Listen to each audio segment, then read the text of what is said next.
Já, velkomin að Rauðaborðinu á miðvikudagskvöldi miðjan vetur, stutt eftir kosningar. Það margt í boði hér í kvöld. Hérna aftast í þættinum að þá ætlum við aðeins að horfa til jólanna og kannski með svolítið hryggum hug. Það, hún Oddný Eir fær feðgin hingað,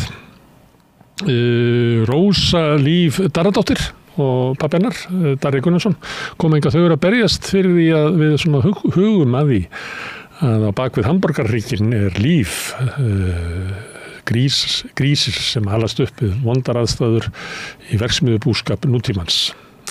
Það verður svona jólasaga, sorgarsaga hér í lok þáttarins. Guðjón Friðriksson var að gefa út bók, sagnfræðingur, risastóra bók börn í Reykjavík.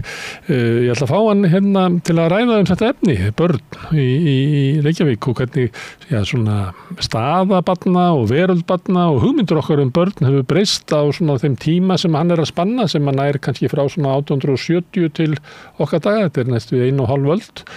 Býstu forvillilegu spjalli við Guðjón, margfróðan mann og mjög skemmtilegt efni sem eru börn og hvað börn raunverulega eru. Davíð Kristinsson, heimspekingur og aðjúnkt á menntavísindasviði HÍ, hann ætlar að hitta hana Oddný Eir hér á eftir og ræða svona róttæka hægri og róttæka vinstri á okkar tímum. Það mikil pólitísk degla, ekki bara á Íslandi, heldur út allan heim og kannski tími til þess að skoða það, hvað eitthvað líkt kannski með hinnu róttæka hægri og róttæka vinstri, eins og stundum haldið fram að þessu öfgar til hægri og vinstri, Framsókn segir þetta, en kannski þetta fyrirbrigði sem allt annars eðlis og allt stað í tilverunni. Sjáum hvað kemur út úr spjalli þeirra Davíðs Kristinssonar og Oddnýjar Eir. Það var undarlegt mál sem við heyrðum það var rússnesk kona sem hefur verið í 6 ár, sem var eiginlega handtekinn þegar hún var að láta vita af sér á lögreglustöð og sett upp í flugvél og flogið með henni til París og síðan til Tbilisi í Georgíu. Verið vísu á landi, var alltaf meinað að fá að vinna fyrir sér, meinað að fá ríkisborgararétt þótt hún hafi verið gift íslensku manni. Þetta furðuleg saga og vinkona hennar og Alma Gunnlaugsdóttir ætlar að segja mig frá. Alma og faðir hennar Gunnlaugur tóku stúlkuna í lað sér og hún hefur búið hjá þeim langa tíð, en tóku til núna bara fyrir stuttu síðan að þá var hún handtekinn og send úr landi. Ég ætla að reyna að átta mig á þessu hvað eiginlega gerðist og hvað íslensku stjórnvöldum gengur til. En áður en að því kemur þá ætlar hann Sigurjón bróðir minn að hitta hér 2 menn og ég held að hann langi til þess að ræða aðeins svona stöðu starfsstjórna, hvað það mega að gera og kannski fara aðeins yfir í stjórnarmynduna. Við erum í svona millibilsástandi í pólitíkinni, óvíst svona hver fer með valdið og hvernig mega að fara með valdið. Þeir koma til hans Vilhjálmur Egilsson sem nú margreyndur stjórnmálamaður og Gísli Tryggvason sem lögmaður og sérfróður stjórnsýslumál. Þetta prógramið okkur í kvöld, hvet ykkur til þess að hlusta, en áður en að því kemur þá minni ykkur á að þið hafið hjálpað okkur við að byggja upp samstöðuna og við þökkum kærlega fyrir það. Það hefur einfaldlega gerst með góðu orðspori. Fólk hefur bent vinum og vandamönnum á efni sem áhugavert hér og bent á að það megi finna það efni á Facebook, á YouTube, í öllum hlaðarsveitum, í útvarpinu á 89,1 á Stórhöfuðborgarsvæðinu og það má líka sækja þar útvarpsendingar í spilarann, spilari.is á netinu, svo spilar líka app sem má hlaða niður í símann og hlusta á samstöðuna og allar íslenskar útvarpsstöðvar, hvað sem í heiminum. Við erum komin í sjónvarpið til þeirra sem svo heppin að skipta við fjarskiptafyrirtæki Símann, þar eru númer 5 á fjarstýringunni, kannski ef til vill, ég veit ekki, en kannski hættur að búast við því að önnur fjarskiptafyrirtæki muni bjóða sínum viðskiptavinum líka upp á efni frá samstöðunni sem 24 tíma sólarhring, 7 daga vikunnan, allan ársins hring, samfélagsumræða við þetta rauða borð og í öðrum þáttum samstöðunar. Eða magnað að þessi fjarskiptafyrirtæki skuli ekki vilja veita sínum viðskiptavinum þessi aðganga þessu efni, en svona lífið.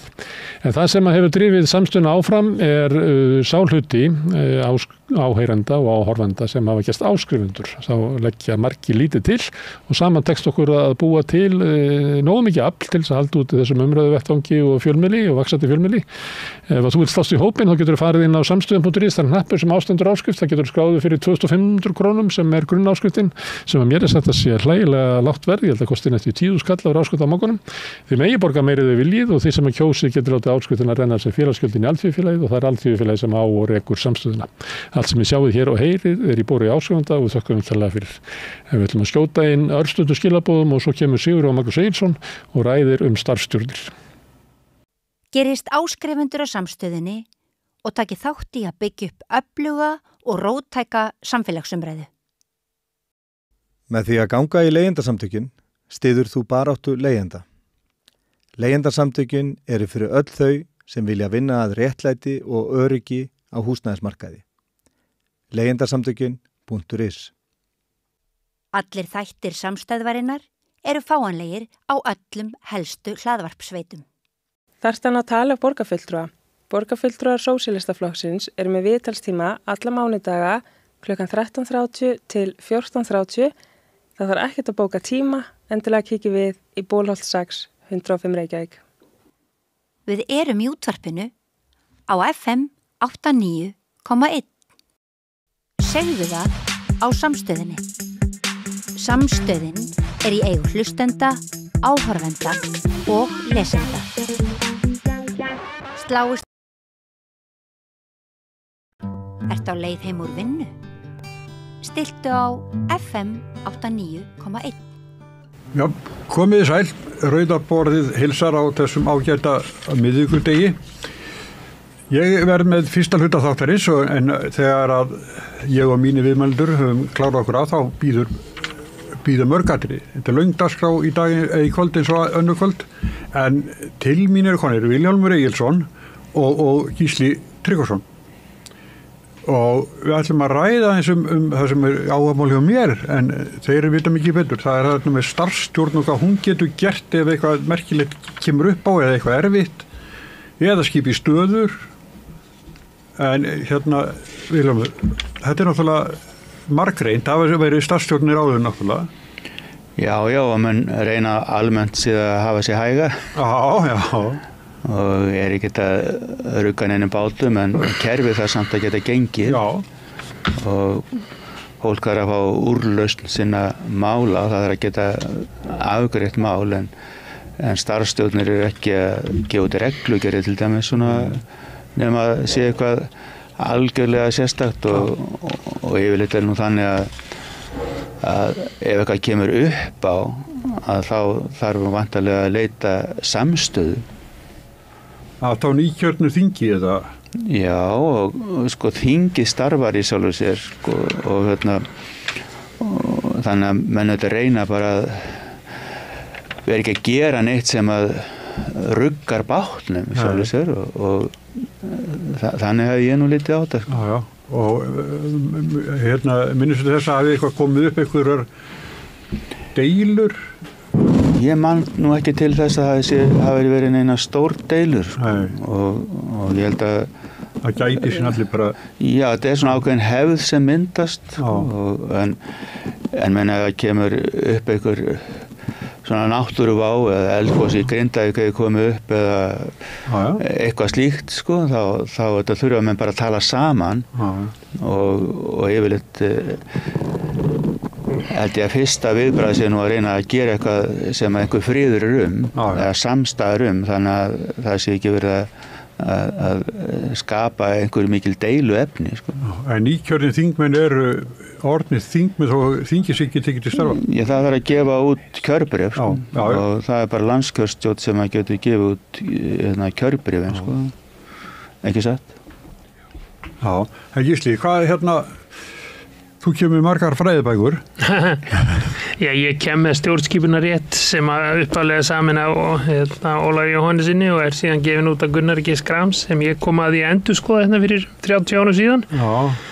Þannig að þetta hefur lengi verið svona áhugamál hjá mér að sinna stjórnskipunarréttinum en síðan er mjög fín fræðigrein eftir Björn Bjarnason fyrrverandi ráðherra og þingmann frá 1979 þegar hann starfaði sem skrifstofustjóri í stjórnarráðinu.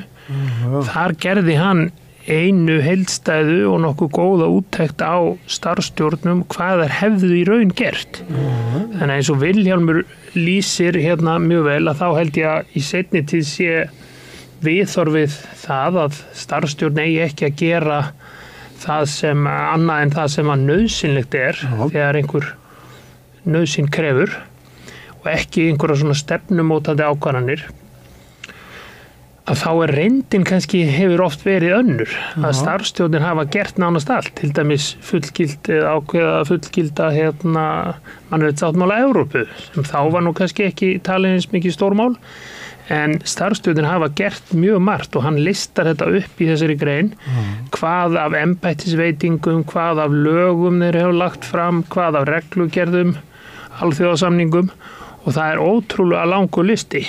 Og sjálfur man ég eftir því þegar ríkisstjórn Geirs H. Haarde var nýfallin held ég 2009, þá var gefið út leyfi til hvalveiða. Og það fannst mér mjög hæpið svona stjórnskipunarleysi. Það komið fordæmi fyrir því? Já, það held ég að sé rétt munað. Það var í janúar rétt áður en að ný vinstristjórn tók við og ástæðan fyrir því að þetta ekki vel séð að hér svokölluð þingræðisregla, það að segja að stjórn má ekki sitja nefn hún hafið að minnst ekki meirihluta þingsins á móti sér. Og það það sem að forseti að meta núna, til dæmis hvaða stjórnarmynstur telur upp í minnst 32 og þetta eins í Noregi og Danmörku og held í Svíþjóð. En starfstjórn ekki með meirihluta af því að henni var nú slitið af sjálfum forsætisráðherranum og einn flokkurinn gekk út og nú farin af þingi og þá viðhorfið það að starfstjórn megi ekki gera það sem að stjórnir gera almennt og mér heyrist á fólki að það sé svona meiri sátt það í seinni tíð heldur en var áður allavega samkvæmt þessum lista frá Birni Bjarnasyni að þar langur listi yfir eitthvað sem hann hafa í raun gert þannig ég ekkit viss að þetta sé stjórnskipun, þetta ekki lögfræðileg regla, starfstjórn megi ekki gera hitt og þetta kannski meira stjórnmálalegt viðhorf eða hefð. Ég efast að það sé bindandi með við þessi fordæmi. Það allir með þessi veffengdi engin eins og hefði verið nærtækt. Veffengdi engin gildi þessa hvalveiðileyfis 2009. Ég hefði talið nærtækt að einhver hvalskoðunar fyrirtæki eða hvalavinafélög myndu veffengi það hefði verið lögfræðilega mjög nærtækt. Það gerði enginn, þannig að það vantar allavega fordæmi að það megi ekki. En sko það verður að vera hægt að afgreiða mál sem að fá afgreiðslu samkvæmt lögum. Hvað sem það hvalveiðileyfi eða einhver önnur mál. Ef að borgarnir verða að fá að njóta sko þeirra réttinda sem að lög kveða á og það og ef að samkvæmt lögunum hlutverkar á þeirra að skrifa upp á einhver leyfi eða slíkt að þá hlýtur á þeirra að þurfa að fara að lögum. Það sem að ég held að myndi svona halda að væri svona eðlilegt að það væri allavega ekki verið að gefa út kannski sko reglugerðir eða eitthvað svoleiðis svona nema algjörlega sé nauðsynlegt. En svo líka annað sem ég veist áhugavert sko þegar ríkisstjórnin sko hætti og það gerist líka fyrr sko hvort það var 2016 eða hvað þegar að þá sko setur þingið áfram og það þarf að afgreiða fjárlög sem nú kannski eitt svona þetta stóru viðfangsefnum hvers þings var núna líka? Já, núna líka. Þá tekur þingið sitt aldrei saman og klárar málið og klárar sem sé fjárlögin sem að ansi mikil sko bindandi sko ákvarðan fyrir síðan það þing sem að kemur inn sko. Já, en þá það þingi en ekki stjórnin. Jú, þetta lög sko, lög. Það þingið sko, en hvenær slitnaði stjórnin aftur 2016? Var búið að leggja fram fjárlagafrumvarp? Já, það var til held ég sko. Já, og þá það bara þingið sem að með sínu fullveldisrétti sko klárar fjárlög sko. En ég held líka að 79 þá hafi verið fordæmi, þá var starfstjórn og þá minni nú að Sighvatur Björgvinsson hafi verið sko starfandi fjármálaráðherra eða sínlega minnihlutastjórn og þá taldi hann minnihlutastjórn? Já, fyrst var starfstjórn svo tók við minnihlutastjórn. Já, Alþýðuflokksins. Já, í einhverja vikur þangað til stjórnin var mynduð í febrúar eða janúar, febrúar líklega 1980. Og þá taldi þáverandi fjármálaráðherra í minnihlutastjórn sér skylt að leggja fram fjárlagafrumvarp minni mig. En þetta gæti verið misminni. Það allavega það þarf að klára þessa hluti. Já, þú veist, og það bara að leggja fram fjárlagafrumvarpið, það heilmikið mál. En þegar ég að hugsa þetta, þá ég að hugsa bara stöðuna eins og í Belgíu. Þá var ekki, þá var starfstjórn í meira en 1 ár, bara langan tíma. Aldrei gengið betur, sagði sumir hægjumenn allavega. Já, ekki bara, ég held að ekki verið bara hægjumanna álit, ég held að bara hefði verið nokkuð þokkaleg sátt við það sem gerðist á þessum tíma, en þetta gat auðvitað ekki verið til langframa. Nei, en einhvern veginn tókst Belgum að komast í gegnum þetta tímabil og ég þekki ekki í máli það mikið, en allavega getur hún ekki ímyndað mér annað heldur en að þessi starfstjórn hafi þurft að leggja fram fjárlög og alls konar lagafrumvörp og ég veit ekki hvað á þessum tíma. Það er núna stjórnarmyndunar við það í gangi og þetta eru 6 flokkar, 3 í samtali myndastjórn, svo hinir 3 sem eru kannski svona höfuð andstæðingar þessa sem eru þá síti inn í ráðuneytunum. Það er ekki Jú, men ég segi bara hefðin myndi vera svo að þessi sem eru þá í ráðuneytunum í dag myndi ekkert vera að gera eitthvað sem þeir hafa ekki vald til samkvæmt lögum og þeim myndi að bera að halda kerfinu gangandi á meðan en auðvitað hljóta menn að gera það og þetta væri æskilegt að myndaðist velvilji eða hefð sem veit reynilega ekki hvort það hefur myndast síðustu áratugi eins og í Danmörku og til dæmis Bandaríkjunum að fráfarandi stjórn í nokkra mánuði til dæmis í Bandaríkjunum að hún sé viðtakandi stjórn að forseta í því tilviki og hans mönnum innan handar að upplýsa og leggja koma skilaboðum á milli. Mér finnst til dæmis eðlilegt að sérstaklega verðandi forsætisráðherra eða svo sem stjórnarmyndur og umboði hefði einhvers konar aðgang að ríkiskerfinu til þess að láta reikna fyrir sér hluti áður en menn leggja línunar. Það er alveg í gangi. Er það ekki? Jú, það er hefð fyrir grunaður. Það er sem sé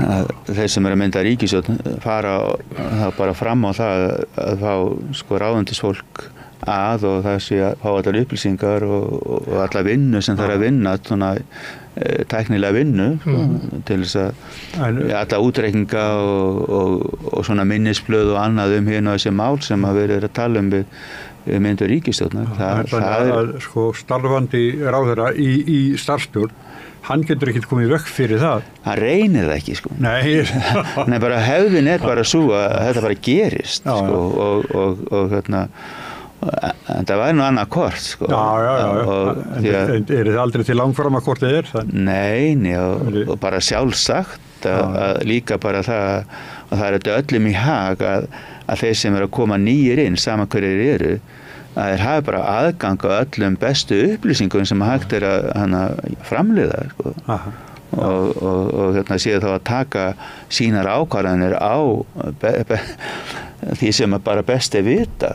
Come on. Það verður spennandi að vita hvað kemur út úr því. Ég tek eftir því að Þorgerður Katrín hefur sagt á einum eða 2 stöðum að nú þurfa að athuga hvort ríkissjóður sé svona stæður og það minnir svolítið að það sem gerist í Danmörku að þá er oft ný stjórn þá segir hún oft að staðan er nú miklu verri en við héldum í kosningabaráttunni þannig að það er því miður ekki að gera allt sem til stóð þannig að það gæti verið upptaktur af því að leggja einhverja aðra línur heldur en var talað Já, ég myndi að segja þetta hefur nú lagast mjög mikið það var nú árum áður þegar verðbólgan var sem mest það var sko fjárlagafrumvarpið sko var bara oft ekkert í sambandi við það sem var að gerast yfirleitt sko.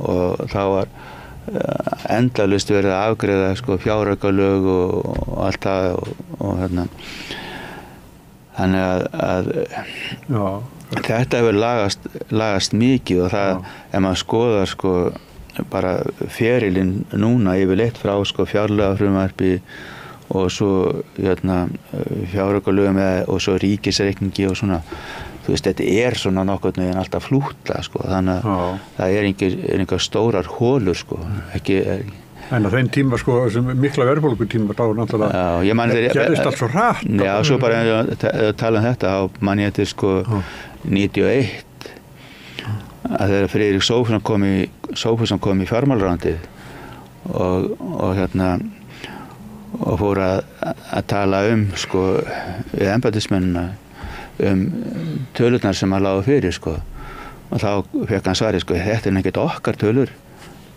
það var sko hérna þá var þetta fjármálaráðherrann sem fráfarandi Ólafur Ragnar og hans aðstofamenn kokkaði upp einhverja tölur stöðu hérna ríkisfjármálana sem að þeir embættismennir síðan afnýttuðu sko.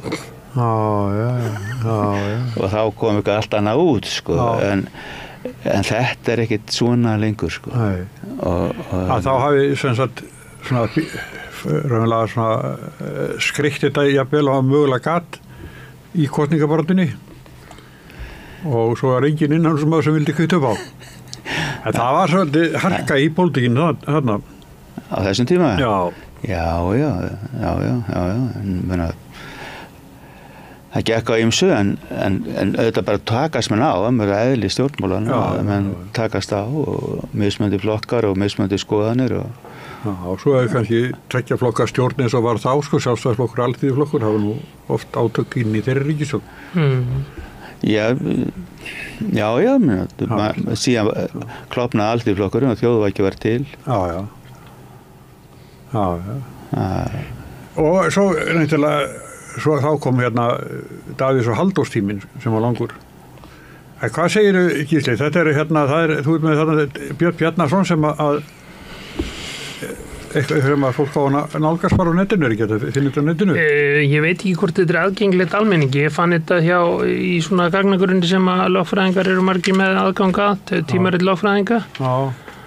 Og þetta mjög fróðleg grein fyrir þá sem hafa áhuga á þessu sko. En ég las þetta nú vel hérna bara daginn eftir að stjórnin slitnaði og það sérst listi hérna yfir langur listi framlagning lagafrumvarpa, það alveg 2 blaðsíður sko þingsályktunartillögur og nokkrar línur fjárlagafrumvörp, það alveg margar blaðsíður og fjáraukalaga líklega svo eru bráðabiralög sem nú sem betur hérna ósöðu sem aflagður forsetaúrskurðir, samning af önnur ríki, þar á meðal eins og ég nefndi hérna mannréttindasáttmála Evrópu 1950 og svo ýmis stjórnarráðsbréf og reglugerðir sko, þannig að það eru alveg margar blaðsíður sem að Björn telur upp embættaveitingar, meiri sé að sko dómarar og annað hefur verið hérna skipað í. Hann bara hugsaði sko ástandið eins og í Belgíu þegar engin ríkisstjórn Nei, það bara verður þetta bara verður að ganga fyrir sig allt saman kerfi. Þess vegna reyna menn að hafa innan tíma sko stuttan en nú ekki yfirleitt talað um þetta séu fáar vikur eða margir dagar, þetta yfirleitt ekki margir mánuður eins og 79 til 80 í seinni tíð allavega. En talandi það starfsstjórn og það eru stjórnarvinduna viðræður í gangi hérna, hvernig líst ykkur á hérna hvernig stjórnina væntanlegu? Mér líst vel á þetta. Mér skilst að sé eitthvað hvenna ár í ár og mér finnst þetta vel við hæfi og það er búin að kjósa ykkur forseta og konu og svo núna þetta. Það er eiginlega óskar ríkisstjórnin mín sem að hérna, ég sé fram á að verði en þetta eru margir hægri menn í hlaðvörpum og víðar að tala þetta niður og tala að flokkur fólksins sé óstjórntækur og það sé óalenda óferjandi fólk sem að ég held að sé ekki rétt en þess að eins og Ragnar Þór Ingólfsson nefndi í Silfrinu á mánudaginn þá vinnur hann nú við málamillanir eins og Vilhjálmur gerði Það alltaf að semja, sko. Já. Nei, en ég bara horfi á þetta og þetta er ekki, ég skulle segja að þetta er ekki mín óskar ríkisstjórn náttúrulega, en muna, þetta verður bara að hafa sinn gang. Þannig þetta bara, verðum að sætta okkur í þessu. Ég beina að þetta er bara gangur lífsins og þeir það eru í viðræðum, þessum viðræðum og það er ekki útséð með hvernig það líkur en mér finnst svona miklu meiri líkur til þess heldur en minni að þetta gangi upp hjá þeim. Ég hef þá til vinningu líka. En þetta með sko Ingu og flokk fólksins að ég held að sko að fyrir hana að hafa sko náð þetta góðum kosningum og ef hún hefur möguleika að fara í ríkisstjórn og láta þá af þessum sko hörkuræðum sínum og svona sem að þá eru bara koni allt annað hlutverk. Já, hver hefur það ekki? Þingmenn sem að breytast bara við þetta. Já, hér var nefndur áðan Ólafur Ragnar Grímsson, hann var nú þótti nú óstýrilátur, svo var hann bara fjármálaráður og hefaði sér allt öðruvís og stutt síðan forseti, þannig að hann gat það nú. VG var mjög hávær oft í stjórnarandstöðu en sýndi mikla hörku síðan í vissum málum í stjórn. Þannig að ég held að þetta sé einhver áróður eiginlega hjá hægri mönnum að grafa undan þessu. Já, óskhyggja og kannski mun þetta bara herða fólkið í flokki fólksins að standa sig. Því að auðvitað þurfa menn að hafa innistæðu eins og Samfylkingin og Viðreisn reyndu í sínum loforðum. Sko, ef maður spáir nú í sko loforðin annars vegar þá fóru þau nú með himinskautum og yfirlýsingarnir um það hvað er gerð krafa og annað slíkt og að sjálfsögðu það bara betra fyrir land og þjóð ef ekki verið að efna einhver loforð sem að eru óraunhæf sko. Þetta bara vill maður sjá það sé ábyrg ríkisstjórn sama hver setur í henni og það sé ekki verið að fara að leggja til atlögu við það allt sem hefur gengið vel í samfélaginu. Og þannig að þetta sé eitthvað framhald svona því sem hefur gengið vel og líka það sé haldið áfram að reyna að ná sko verðstöðuleika og svona betri starfsskilyrðum þannig séð fyrir fólk og fyrirtæki. Þetta vill maður það og sé verið að nálgast öll mál svona með ábyrgum hætti sko. Heilt yfir sko er svipað hver í stjórn en það er eitthvað svona mál sem þau brenna fyrir sem að ég veit ekki hvort að þetta er langt á milli flokks fólksins og Viðreisnar í Evrópumálum til dæmis. Já, mér heyrist nú Inga Sæland segja bara að sjálfsögðu mætti þjóðin ráða þessu og þannig að það er allavega ekki fyrirstaða. Mér heyrist það alveg fyrirstaða að vera milli Kristrúnar og Þorgerðar Katrínar að hvenar svona þjóðaratkvæðagreiðsla ætti sér stað og Kristrún rökstuddi það svo sem málumlega að fyrst þyrfti að virkja stofnanir samfélagsins eins og verkalýðshreyfinguna atvinnurekendur til þess að taka afstöðu, þannig að þetta væri ekki bara pólitíkin að reka það.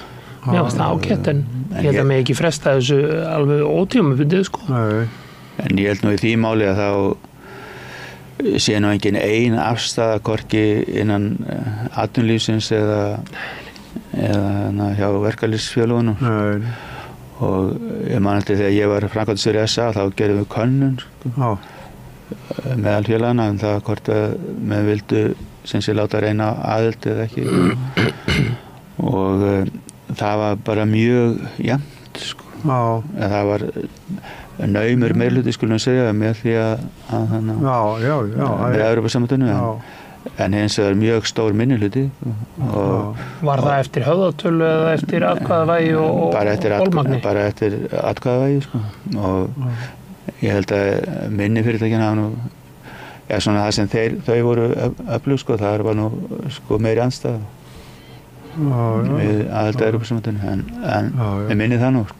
En allavega þá sem sé munaði ekki það miklu að við sem þarna vorum í forystu töldum ekki bara rétt að samtökin færi að berjast fyrir aðild sko. Það geta bara klofið þau.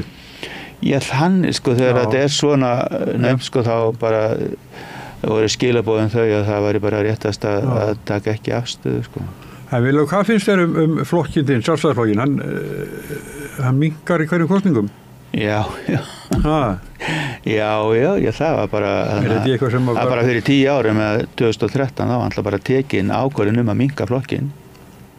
Það var bara tekin ákvörðun að minnka flokkinn í sjálfu sér þegar flokkurinn fór í samstarf með Framsóknarflokknum og þá var bakkað út úr því að láta greiða atkvæði það hvort þetta sækja aðild að Evrópusambandinu og bara gefin út skilaboð til þeirra sem að voru þeim megin í flokknum að þeir gæti bara farið eða var óanæðir og það alltaf fór bara hluta flokknum og stofnaði Viðreisn. Þetta vissi ég ekki, þetta var eins í Framsókn sko, þar var bara þú veist og þá minnkaði flokkurinn úr 35 niður í 25 og bara við það á þeim tíma en það voru margir innan Sjálfstæðisflokksins sem að töldu það að flokkurinn yrði sterkari sem 25% flokkur með þetta fólk úti og flokkurinn var búin að ríkisstjórn sko síðan en alltaf samt svona en þessi 25% flokkur hefur þó verið í ríkisstjórn síðan en þetta var svona stemningin og stemningin á landsfundi bara margir bara mjög ánægðir að vera lausir við þetta fólk sko en ég var ekki þeim hópur enda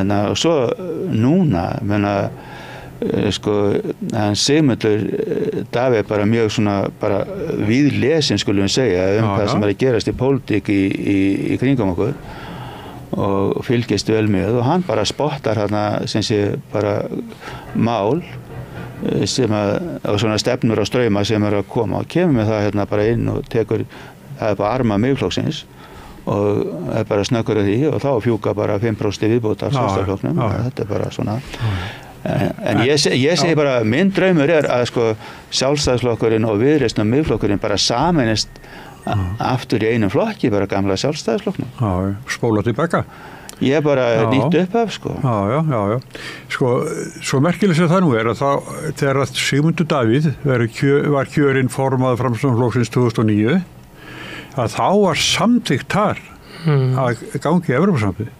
Ég meina það var yfir 90%, ég var á þessu fundi og var mjög virkur í þessar vikur sem þetta var, bæði fyrir stjórnlagaráðskosningum, stjórnlagaþingskosningum og ESB-aðild og þetta var bara sko vel yfir 90% samþykkt að láta reyna á aðildarviðræður en bara strax og Sigmundur Davíð tekur við þá bara hendir hann þessum stefnumólum tveimur í ruslið og menn tala ekkert það fyrirfram sko. Nei, það var heldur ekki kjörinn og þá var í kjölfari voru næstu misseri skulum við segja svipuð skilaboð til þeirra sem að voru uppnefndir kratar eða Evrópusinnar sko þeim var bara vísað á dyr eiginlega sko þarna sko það er landsfundur sem samþykkir það eins og þú segir með miklum yfirburðum kjörinn nýrformaður og hann bara byrjar að henda svona stóri álítur sem flokkurinn hafði samþykkt. Og fóringjaræði í þessum flokkum, Framsókn og held ég Sjálfstæðisflokknum það mikið að þar komast menn upp með svona hluti sko. En mér fannst þetta náttúrulega mjög ólýðræðislegt og fór ekkert löngu seinna úr flokknum meðans vegna þessari Evrópumála og stjórnarhátta Sigmundar Davíðs. Arleið Halldórs Ásgrímssonar var svona. Halldór var svona þeim megin að vilja láta reyna á samningu Evrópusambandið en auðvitað voru sko innan Sjálfstæðisflokksins bara skipta skoðanir og í rauninni sko mikill meirhluti á móti Evrópusambandsaðild það var ekkert leyndamál sko. Nei. En svo það spurningin sko hvað það sem að heldur flokknum saman hvað er það? Og það þarf alltaf að búa til eitthvað lím og svo getur alltaf fundið alls konar mál til þess að kljúa flokka líka og listin, ef þetta að halda flokknum stórum, þá þetta að passa að leggja á þig að halda flokknum saman, þannig að getur leyft fólki að vera ósammála innan flokksins en samt ekki svo mikið ósammála sammála það marga hluti skulum segja að það sé nægilegt til að halda flokknum saman og bara það sé það mikill fókus á eitthvað sem menn telja vera aðalatriði sko.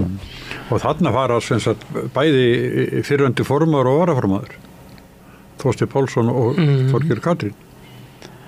Já, þau fóru út úr flokknum. Já, sem merkilegt. Já, en svona bara gerast hlutirnir og en það samt, ég sé það á þér Eyri að þú lítur á það sem mistök að hafa ekki reynd að bjarga þessu en að fólki heldist áfram inn í flokknum. Já, ég sé eftir gamla Sjálfstæðisflokknum. Ég skal algjörlega viðurkenna það. Já. Og ég vil hafa allt þetta fólk sem eru bara vinir mínir og samherjar og samstagsfólk í langar tíma. Já, samherjar, ég vil hafa bara allir sama flokki. En það má kannski segja fyrst að Sjálfstæðisflokknum tókst að halda sér, hvað að segja, óskiptum eða óklofnum, skulum við segja, 1980, þá hefði hann átt að taka seinna, en svo klofnar hann eða 87 og þá aftur hvað, 2013? Já, en það var alltaf eins og 1980 þegar Gunnarsstjórnin sko. Þá alltaf það alltaf reynt að halda flokknu saman. Geir Hallgrímsson reyndi að halda flokknu saman. Svo mikið að ráðherrar í Gunnarsstjórninni sóttu þingflokksfundi. Já, það var bara reynt að halda flokknu saman. Þrátt fyrir þetta mikla högg. Og svo þegar Albert fór og borgarflokkurinn, þá fór í gang heilmikil vinna að ná þessu fólki aftur inn í Sjálfstæðisflokkinn og Ingibjörn var með mér á þingi til dæmis. Já, í Sjálfstæðisflokknum. Í Sjálfstæðisflokknum. Það tókst sem sagt að fá þá heim aftur. Já. En það hefur ekkert... En þeir áttu enga framtíð í pólitík samt. Þeir bara fór í prófkjör og þú veist en fólki sem hafi fylgt þeim inn í flokkin það hélt áfram sko í Sjálfstæðisflokknum. En var ekki lengi svona hálfgerð bannhelgi á þeim sem tóku þátt í hinna Gunnarsstjórninni? Nei. Fríðan Þórðarsson og Pálmi? Pálmi var sem sé, við vorum saman í þinginu sko. Þannig 91-95 þá hætti hann og Friðjón var þinginu þarna og það var engin bannhelgi á þeim og Pálmi var helstu bara þingmönnum okkar og var sem sé sérstaklega sko í fjárlaganefndinni og þá var hann svona má segja einn aðalmönnunum og einn aðalmönnunum í þingflokknum og ég fann aldrei sem sé eftir það að það var einhver sko annan það var bara honum var bara mjög vel tekið sko og okkur þótti öllum bara vænt Pálma sko. Já, þetta sko eins og þú segir flokkurinn hélt sama þrátt fyrir þessa ótrúlegu sko atburði að við værum með ráðherra í öðru flokki en komum ég vel á þingflokksfundi hjá Sjálfstæðisflokknum. Þú veist en við missum þetta ekki niður fyrir hann eftir kosningarna sem sé eftir 2013. Já, þegar að Bjarni og Sigmundur bara tekið ákvörðun að reynsa út Evrópusinnana í flokknum.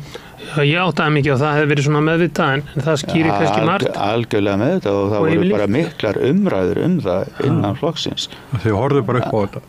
Já, bara það var bara stór hópur innan flokksins sem bara taldi það að hann yrði sterkari á þessa fólks.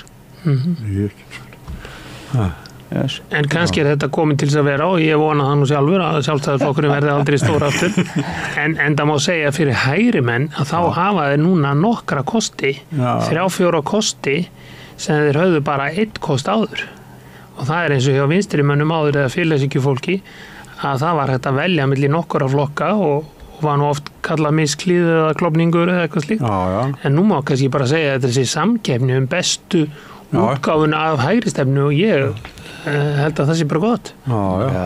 Hann stærsti hægriflokkurinn. Já. Þetta segir huggun harmi gegn. Já. En, já. En ég vil bara sjá minn sjálfstæðisflokk sem getur farið upp í 40% góðan degi, sko. Verður ekki að byrja að skipta fórustu? Fórusta sem tók þess ákvörðun? Já, ég hún er enn? Jú, þú veist, við erum allir dauðlegir menn, sko. Já. Og það allt hefur upp á endi, sko. Nú veit ég ekkert hvað Bjarni hefur hugsað sér, sko, hvort hann hefur hugsað sér að halda áfram eða hvað, sko. Ég er ekkert í neinum, ég er ekki að hugsa þetta út frá persónum, sko. Nei, ég er bara að hugsa þetta svona almennt. Mér leið mjög vel í þessum stóra flokki og með og jafnvel þótt að ég var ekkert sammála öllum alla hluti, en svona stóru málin þá bara vorum við öll sammála, sko. Og vissulega er Evrópusambandið stórt mál og svona, en það sem mér finnst í sambandi við það er að mér sko umræðan Evrópusambandið einhvern veginn vera á svo miklum villigötum á Íslandi. Og ég segi það vegna þess að sko, þessi umræða snýst einhvern veginn bara peninga, sko. Og það er alltaf reiknað út einhvern veginn í krónum og aurum hvort að evran sé betri og vextirnir muni lækka og þetta allt saman, sko. En í rauninni, sko, finnst mér eins og menn tala aldrei það að Evrópusambandið var upphaflega sett á laggirnar til þess að tryggja frið og lýðræði og mannréttindi.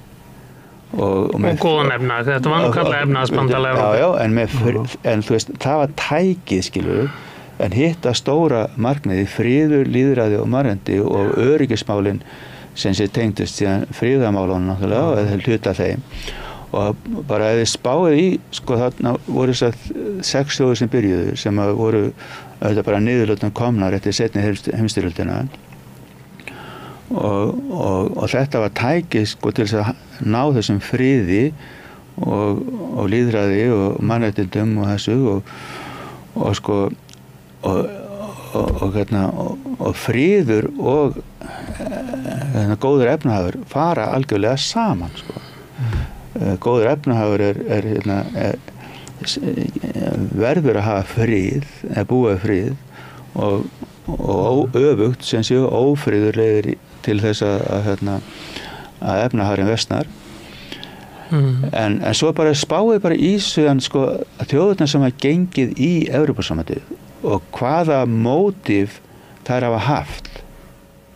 Þá getum tekið bara að byrja að Bretonum sem hugsaði bara peninga og leið illa í Evrópusambandinu, mjög illa, og fór út. Bretarnir töldu sig upphaflega ekkert þurfa að hafa erindi í Evrópusambandið.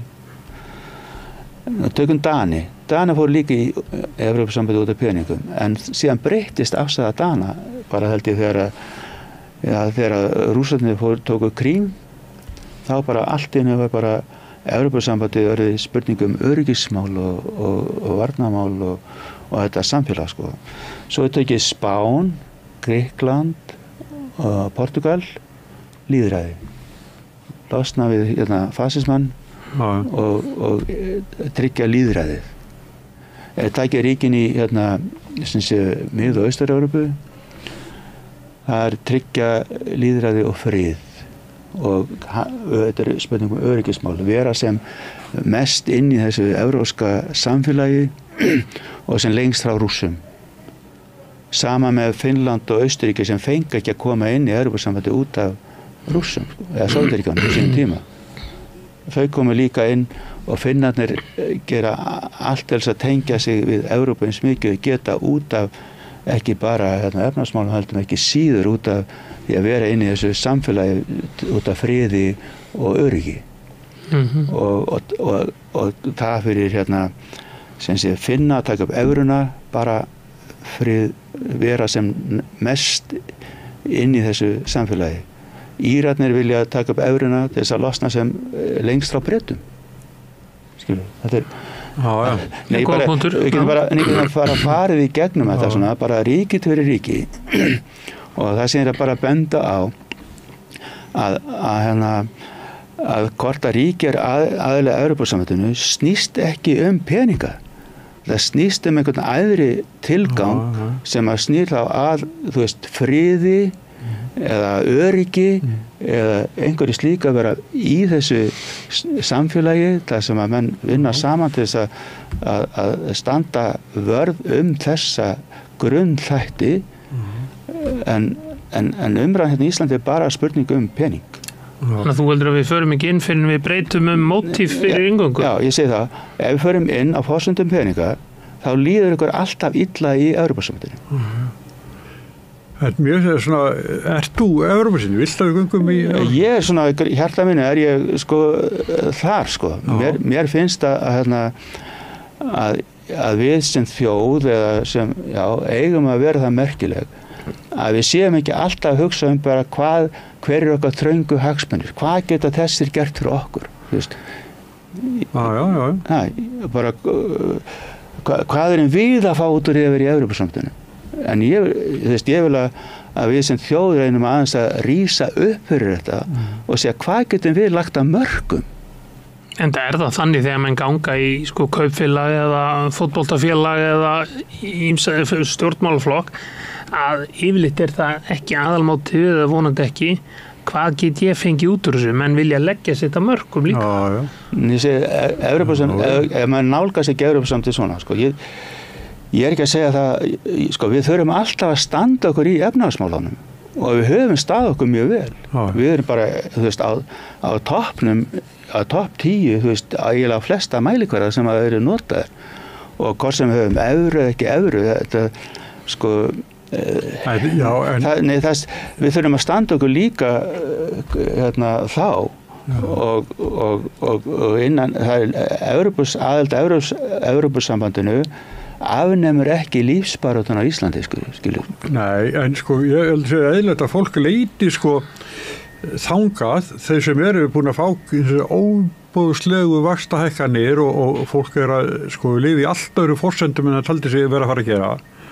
Að fólk sé hreinlega bara að gefast upp og sé þess vegna tala Evrópusambandið og evruna.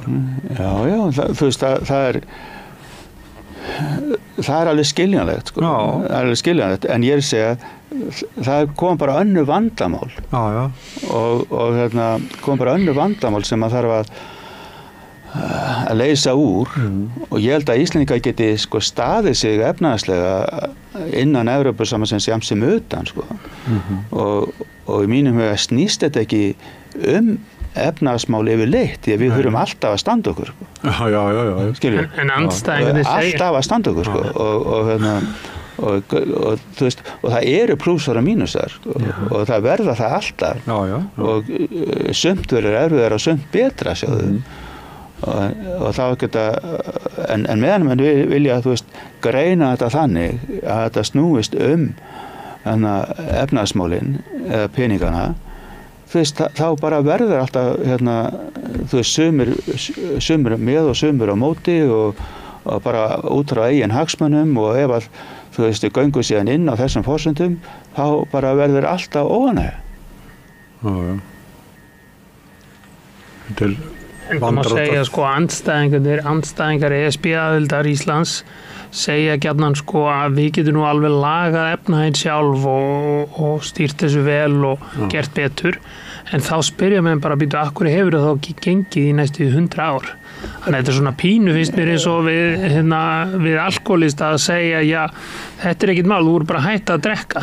Gísli. Það þarf einhvern æðri mátt til þess að hjálpa mönnum að gera þetta vel. Gísli, talaði ekki svona.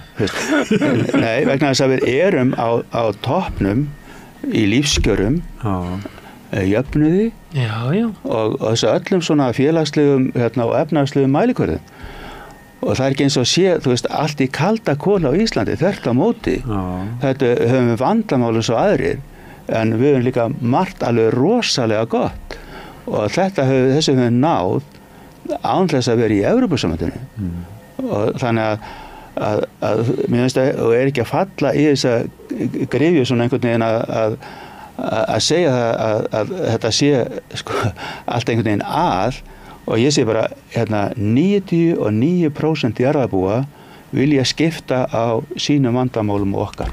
Já. Nei, bara þess. Nei, sé bara þetta er staðan. Við miðum okkur kannski ekki við þennan stóra meirihluta jarðarbúa, við miðum okkur kannski við hvernig þetta gæti verið betra í ESB. Ég allavega sammálaður það, þetta gæti verið betra. Já, þetta getur alltaf verið betra og þú veist og ég segi nú sko líka, þú veist að ef þú spáir í fyrirtæki sem á toppnum á sínu markaði sko, þá má náttúrulega ekki vera enda andvaraleysi og menn þarf alltaf að vera að breyta og bæta og finna út, þú veist, hvernig þið geta verið sko alltaf óánægðir með sitt og finnast að þeir þurfa að gera eitthvað betur og allt þetta til þess að verjast samkeppnin sem að koma. Nú, við bara þurfum að hugsa svipa sko, sem þjóð, við erum á toppnum en við þurfum alltaf að vera að leita að einhverju sem getum verið að breyta og bæta og halda áfram að bæta kjörin. Ef við verðum andvaraleysa bráð þá hættum við að draugumst við aftur úr og við þurfum alltaf varðveita það sem vel hefur tekist og halda því áfram og passa upp á hlutina, sé ekki verið að eyðileggja að rífa niður. Herðu, strákar, nú tíminn okkar liðin. Við leysum þetta ekki hér, en hérna við hugsum þetta áfram, það ekki? Erum við ekki þannig fólk? Jú. Já, Vilhjálmur Egilsson og Gísli Tryggvason. Takk mikið vel fyrir komuna. Takk. Og ykkur fyrir að vera með okkur og Rauðaborðið heldur áfram eftir augnablik. Samstöðin í eigu hlustenda, áhorfenda.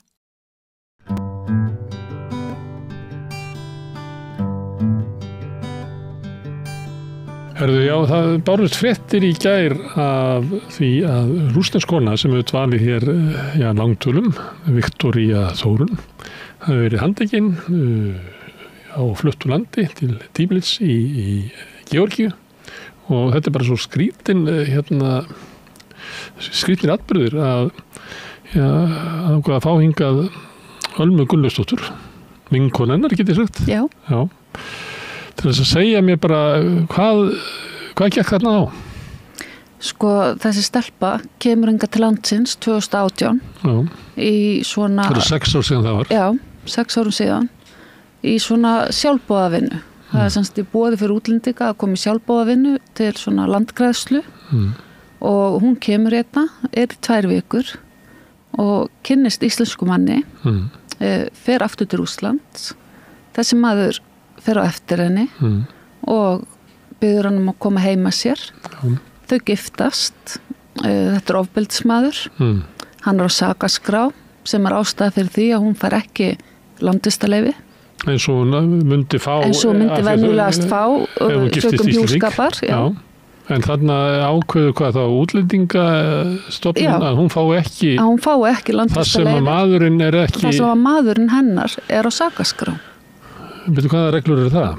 Það? Nei, það er stóra spurningin. Já, ekki getur hún borið ábyrgð á því? Nei, hún getur ekki borið ábyrgð á því sem að maðurinn hennar gerir og hún hafði ekki vitund þetta einu sinni. En þetta er ofbeldismaður og hún fer frá honum 2020 og fer norður þar sem hún vinnur á sveitabæ í bara stuttan tíma þar sem ég kynnist henni. Og hún að vinna í því að sækja atvinnuleyfi og landvistarleyfi og ég býð henni að aðstoða hana, taka hana með mér til Reykjavíkur og fæ pappa minn til þess að taka hana að sér eða gista hjá sér og þetta dregst á langinn þannig að þessa viku sem átti að vera hún verður að 5 árum og allan þennan tíma höfum við sendt umsóknir til útlendingastofnunar, tala við Alþingi, við höfum farið allar leiðir til þess að fá landvistarleyfi, atvinnuleyfi. Og viðbröðin eru hver? Bara stungið, bara onni skúfu. Computer say no. Já, bara algjörlega. En hver hefur stað hennar þá verið í þessi 5 ár? Hún er ekki með landvistarleyfi? Nei, hún er ekki með landvistarleyfi. Er hún hælisleitandi? Hún var með stöðu flóttamanns og þannig að hún var með styrk frá ríkinu á tímabili. Hún fekk útlutalögfræðing sem að bara á vegum ríkisins sem að sá hennar mál að sem sagt sjá þessar umsóknir og hún fær einhvern pening vikulega og strætókort. En má ekki vinna? En má ekki vinna og má ekkert gera og hún býr bara hjá föður mínum. En hvað var hún að gera? Ég meina, stundur svindlar fólk og vinnur eitthvað svart og svona. Sko það sem hún gerir, hún er ofbúslega dýravenduna sinni, þannig að hún stofnaði Facebook-síðu Dýravendavinnir Ísland og hún tók að sér að passa dýr. Passa kísur og hunda þegar fólk var að fara erlendis og þannig hefur hún unnið sér inn einhvern vasapenning. Ríkið kvartaði algjörlega á hana fyrir það er að verða ár síðan þannig að hún fekk engan dagpenning, vikupenning, ekkert strætókort, ekkert í heilbrigðiskerfinu, bara eins og hún sé ekki til. Svo er henni gert, Útlendingastofnun síðastlið ár hefur hringt í hana bara svona óreglulega beðið hann koma og tilkynna sig og hún hefur mætt og þeir hafa spurt hana hvað ætlar að gera ef þú verður send frá Íslandi? Ef þú verður send? Já. Og hún segir ég veit það ekki, ég get ekkert gert og þar með viðtal búið. En er hún á flótta undan frá Rússlandi? Já. En hún vill ekki fara þangað aftur? Nei, alls ekki. Og mörgu finnst það kannski skiljanlegt. Já. En hún heitir Viktoría Þórunn. Hún kallar sig Viktoría. Hún heitir Viktoría en Þórunn er nafn sem hún tók sér bara til þess að bara henni finnst hún vera Íslendingur. Og hún er á svipu Reykju þú? Já. Þeir eru svolítið svona líkar.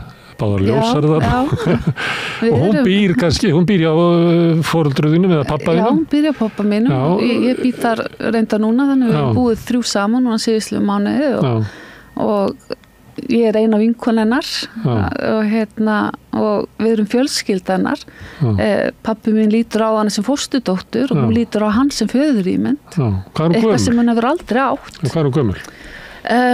Hún er fædd skal ég þér segja 1993. Já. Þannig hún er 31 árs á þessu ári. Veistu eitthvað hana, getur þú sagt mig hvaða kona þetta er? Hvað er hún holst upp og hvernig hennar aðstæðu? Þú segir að hún hef ekki þekkt fjölskyldu. Hún þekkti pappa sinn ekki. Og hún hefur talað voðalega lítið fjölskyldu sína. Hún var ofboðslega brotin þegar hún kom til okkar og hann hefur blómstrað þessi ár, fundið öryggi, átt fjölskyldi í fyrsta skipti, vini og hún á enga vini í Rússlandi, hún á enga fjölskyldu, hún er ekki samskiptu við móður sína, þannig hún á engan að í Rússlandi, engan samanstað, engan sem hún getur leita til, ekki neitt. En hún hefur sótt dvalarleyfi og hún hefur sótt ríkisborgararétt. Já. Og alltaf fengið höfnun. Hún hefur fengið höfnun. Útlendingastofnun hefur komið með ýmsar athugasemdir og mjög góðar athugasemdir sem eru henni í hag sem á lögfræðingurinn hennar hefur bara ekki tekið nógu vel á bara segja eins og er og hann hefur ekki bara staðið sig eins og hann hefði átt að gera leið og ríkið hætti að borgunum það var eins og væri ekki til engin aðstoð, ekki neitt. En af hverju ætti ríkið að borgunum? Að þeir hættu bara algjörlega með hana. Þegar hún væri búin að fá þá bara nei? Já. Þá var bara allt klippt á allt? Já, klippt á allt. Já, engin samanstæður, engin peningur, ekki strætókort, ekki neitt. Og henni er sagt að fara að landi, brott? Og henni er sagt að fara, henni er sagt að fara að landi, en svo fær hún bréf núna 19. nóvember. Já. Þar sem að henni gert að tilkynna sig til lögreglu 3 í viku eða að verða handtekinn.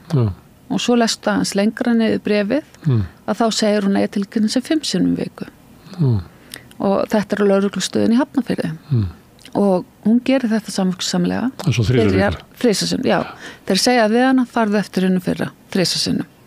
Hún fyrir á lögreglustöðinni í Hafnarfirði og þeir eru ekki hugmynd hvað hún er að gera þarna. Þannig hún kemur bara inn og þeir vita ekkert. Þeir eru ekki hugmynd. Og hún biður að skrá og hún hafi verið þarna. Nei, hún fær enga skráningu.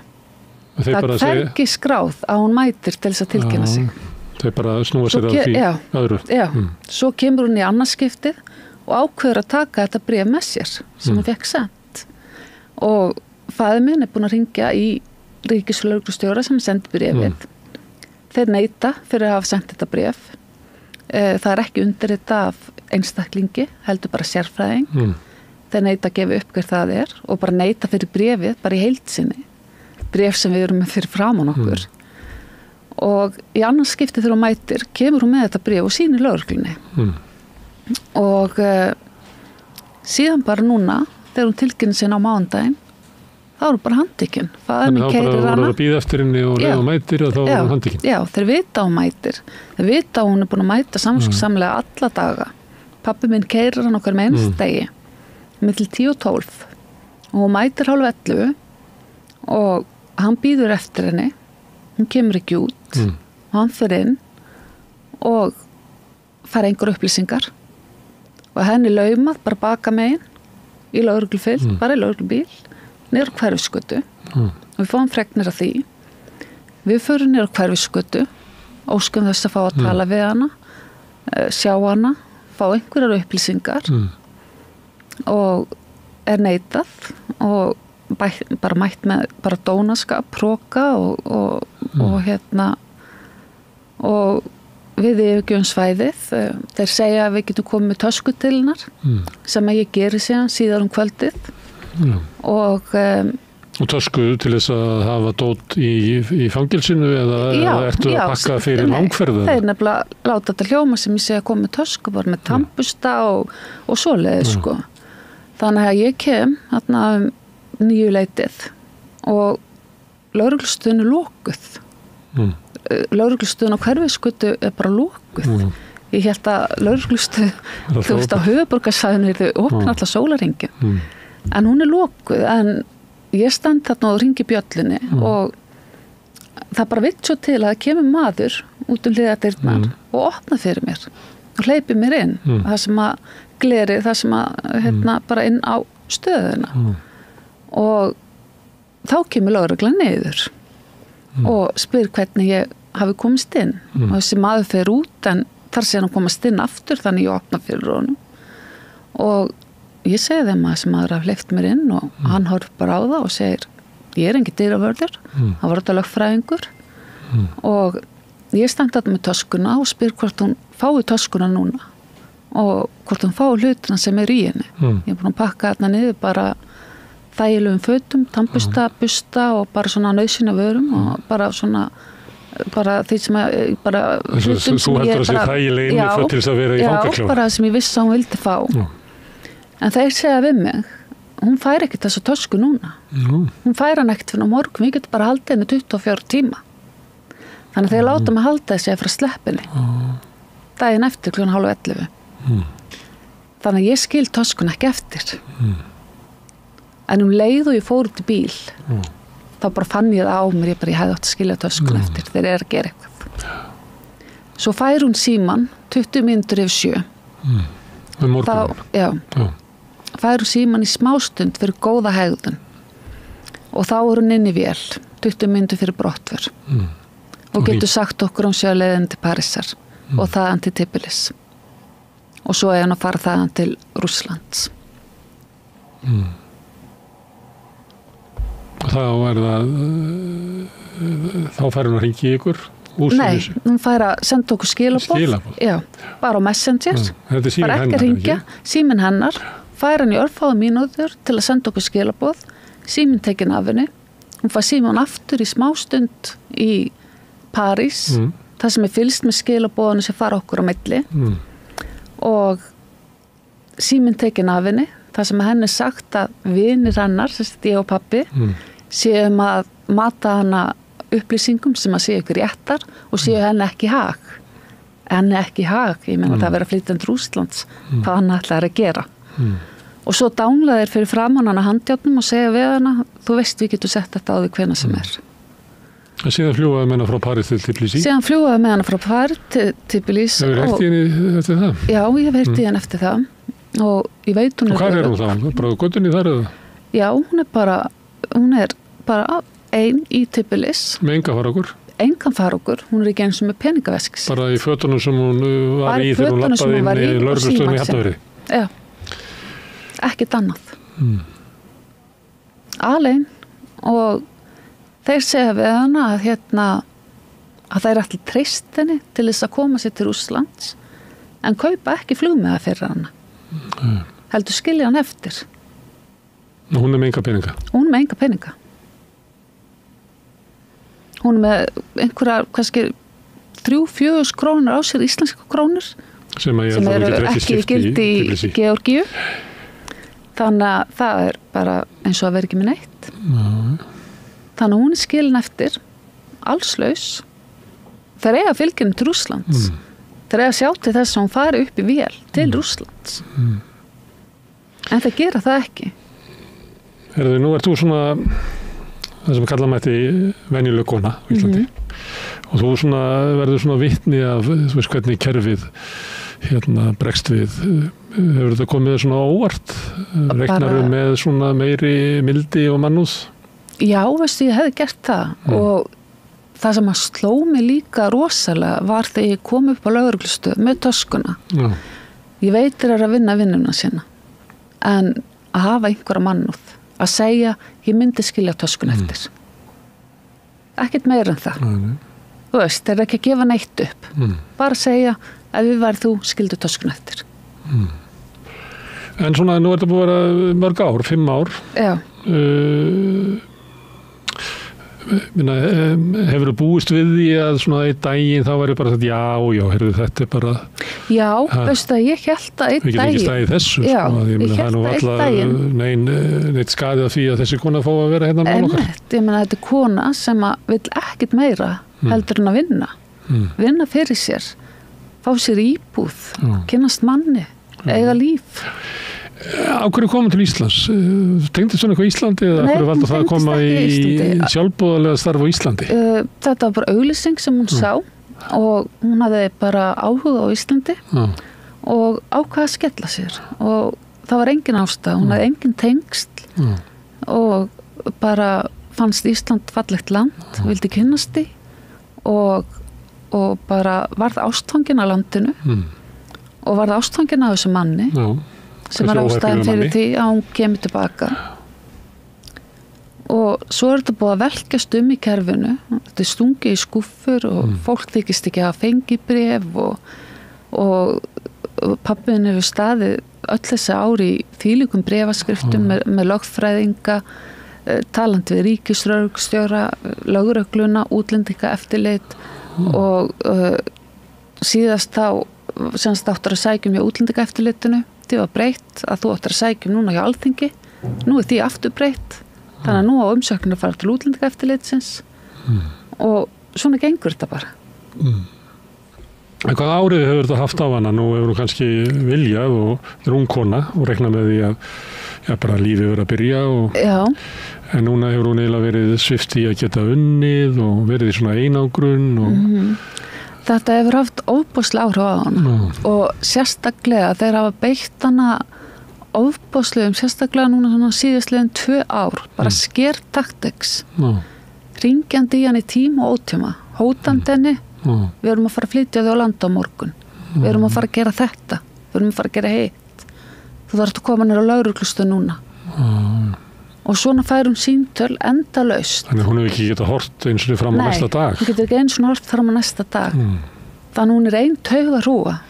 Hún er skítrætt að lögreglan komin heim, bara hvenær sem er og handtaki hana. Og það þurfa að tilkynna sig 3-5 sinnum í viku þegar þeir vita hvar hún býr. Hún er ekki í felum. Engin ástæða fyrir hana að tilkynna sig, ekki nokkur. En var henni boðið að fara sjálf að landibrott? Já, henni var boðið það. Og ég er ekki komið einhverjar reglur það að fólki borgað fyrir að fara? Var henni boðið það? Nei, hann var ekki búið það. Nei. En hverju svarar hún þegar hún sögð að þú ert búin að fá neitun hérna, nú verður að fara landi brott og hvað segir hún þá? Það sko pappi hefur séð allt samskiptin þannig að því hefur bara verið hafnað og við bara verum með lögfræðing sem að sér þessi mál og sér að svara þessum brefum og svara þessum hótunum og bara beðum upplýsingar á hvaða forsendum. Það er ólöglegt að senda hann til Rússland. Það er ekki framsal samningu þarna á milli. En eru Rússar ekki að biðja hana? Nei, þeir eru ekki að biðja hana. Enda ætti hún að hættu að vera handtekinn þegar hún kemur til Rússlands. Hún er búin að vera mjög opinská ástandi í Rússlandi sem við vitum öll að er ekki gott. Að hún ætti að mikill að hættu að vera handtekinn. Hvernig heyrðir í henni síðast? Ég heyrði í henni síðast í dag. Og hún er með þarna örfáar íslenskar krónur. Já. Farsíma, er hún hleðsutæki?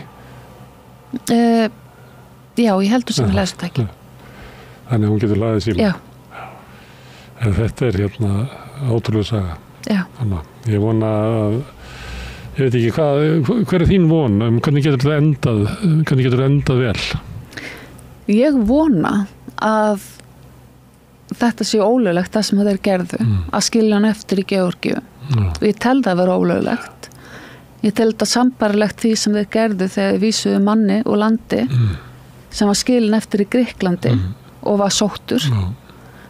Ég er að vonast til þess að það gerist. Og er eitthvað að reka það mál gagnvart íslenskum stjórnvöldum? Já, við erum með lögfræðing og síðustu 2 daga erum við bara búin að vera þetta er bara það eina sem við erum búin að vera að gera. Það er einbeitt okkur að þessu máli, gera allt sem við getum, reyna verndana, reyna að koma inn í skjól, reyna að koma inn aftur til landsins. Alveg, ég vona að það gangi vel að heimta aftur yngunni þína. Takk fyrir það. Það er ekki verið að koma hingað og segja frá þessari ótrúlegu sögu. Takk fyrir. En við ætlum að sitja hérna áfram við rauðaborðið og reyna að skilja þetta samfélag sem við lifum í og verður kannski alltaf óskiljanlegra. Sjáum til með það næsti kafli eftir augnablik. Allir þættir samstæðvarinnar eru fáanlegir á öllum helstu hlaðvarpsveitum.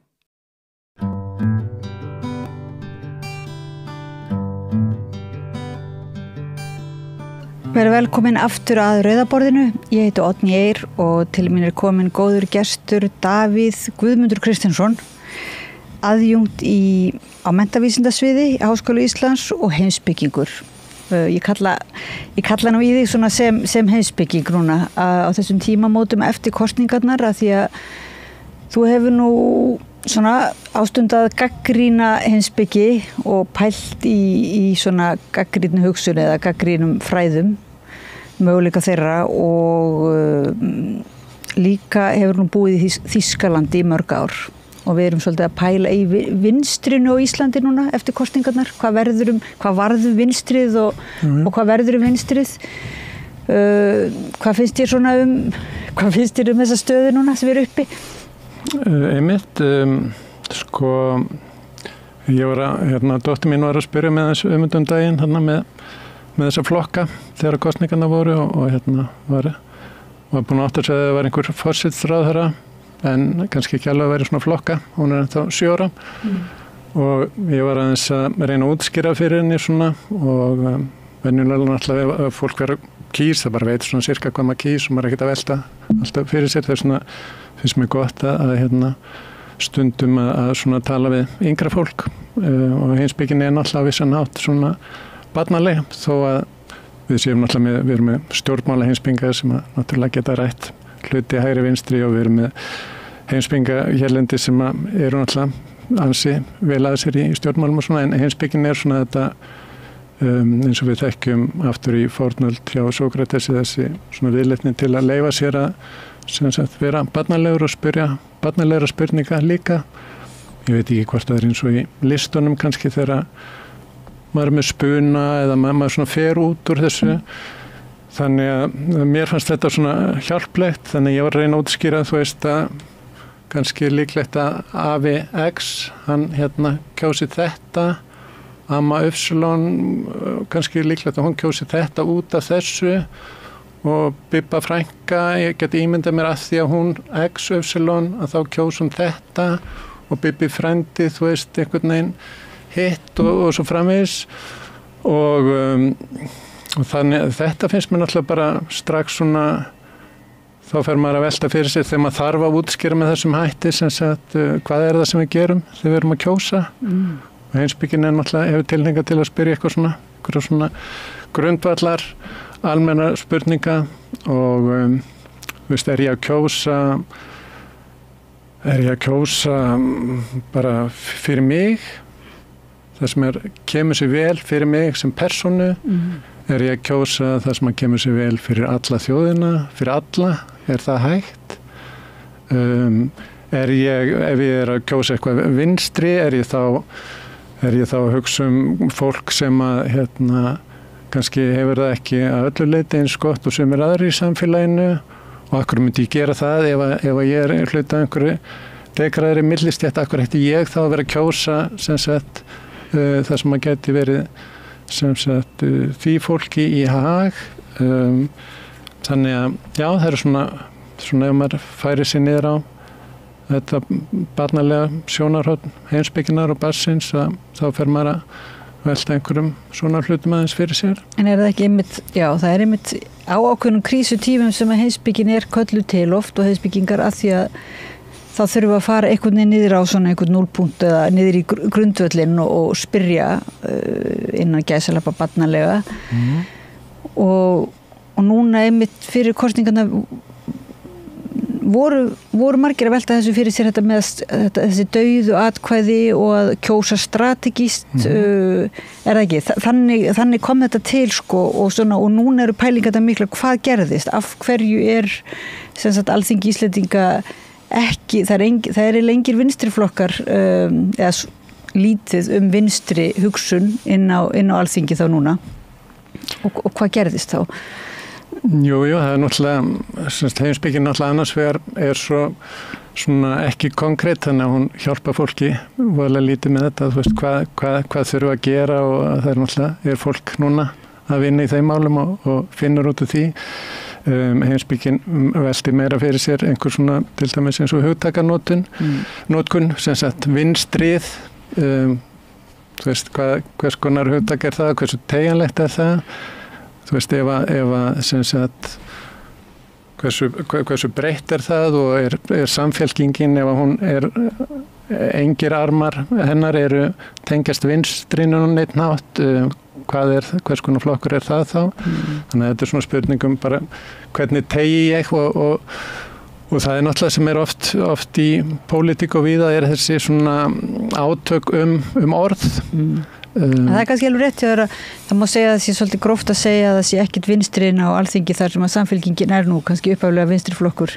skilgreinir sig sem slíkan þannig að þá einmitt kemur strax upp ákveðið debatt það er ákveðið fullyrðing að segja þá að það sé ekkit vinstri en eða kannski frekar þá getur maður orða að það sé ekki þá eins og meira til vinstri við samfélkinguna það er ekki, þeir flokkar sem voru meira til vinstri við samfélkinguna náðu ekki inn á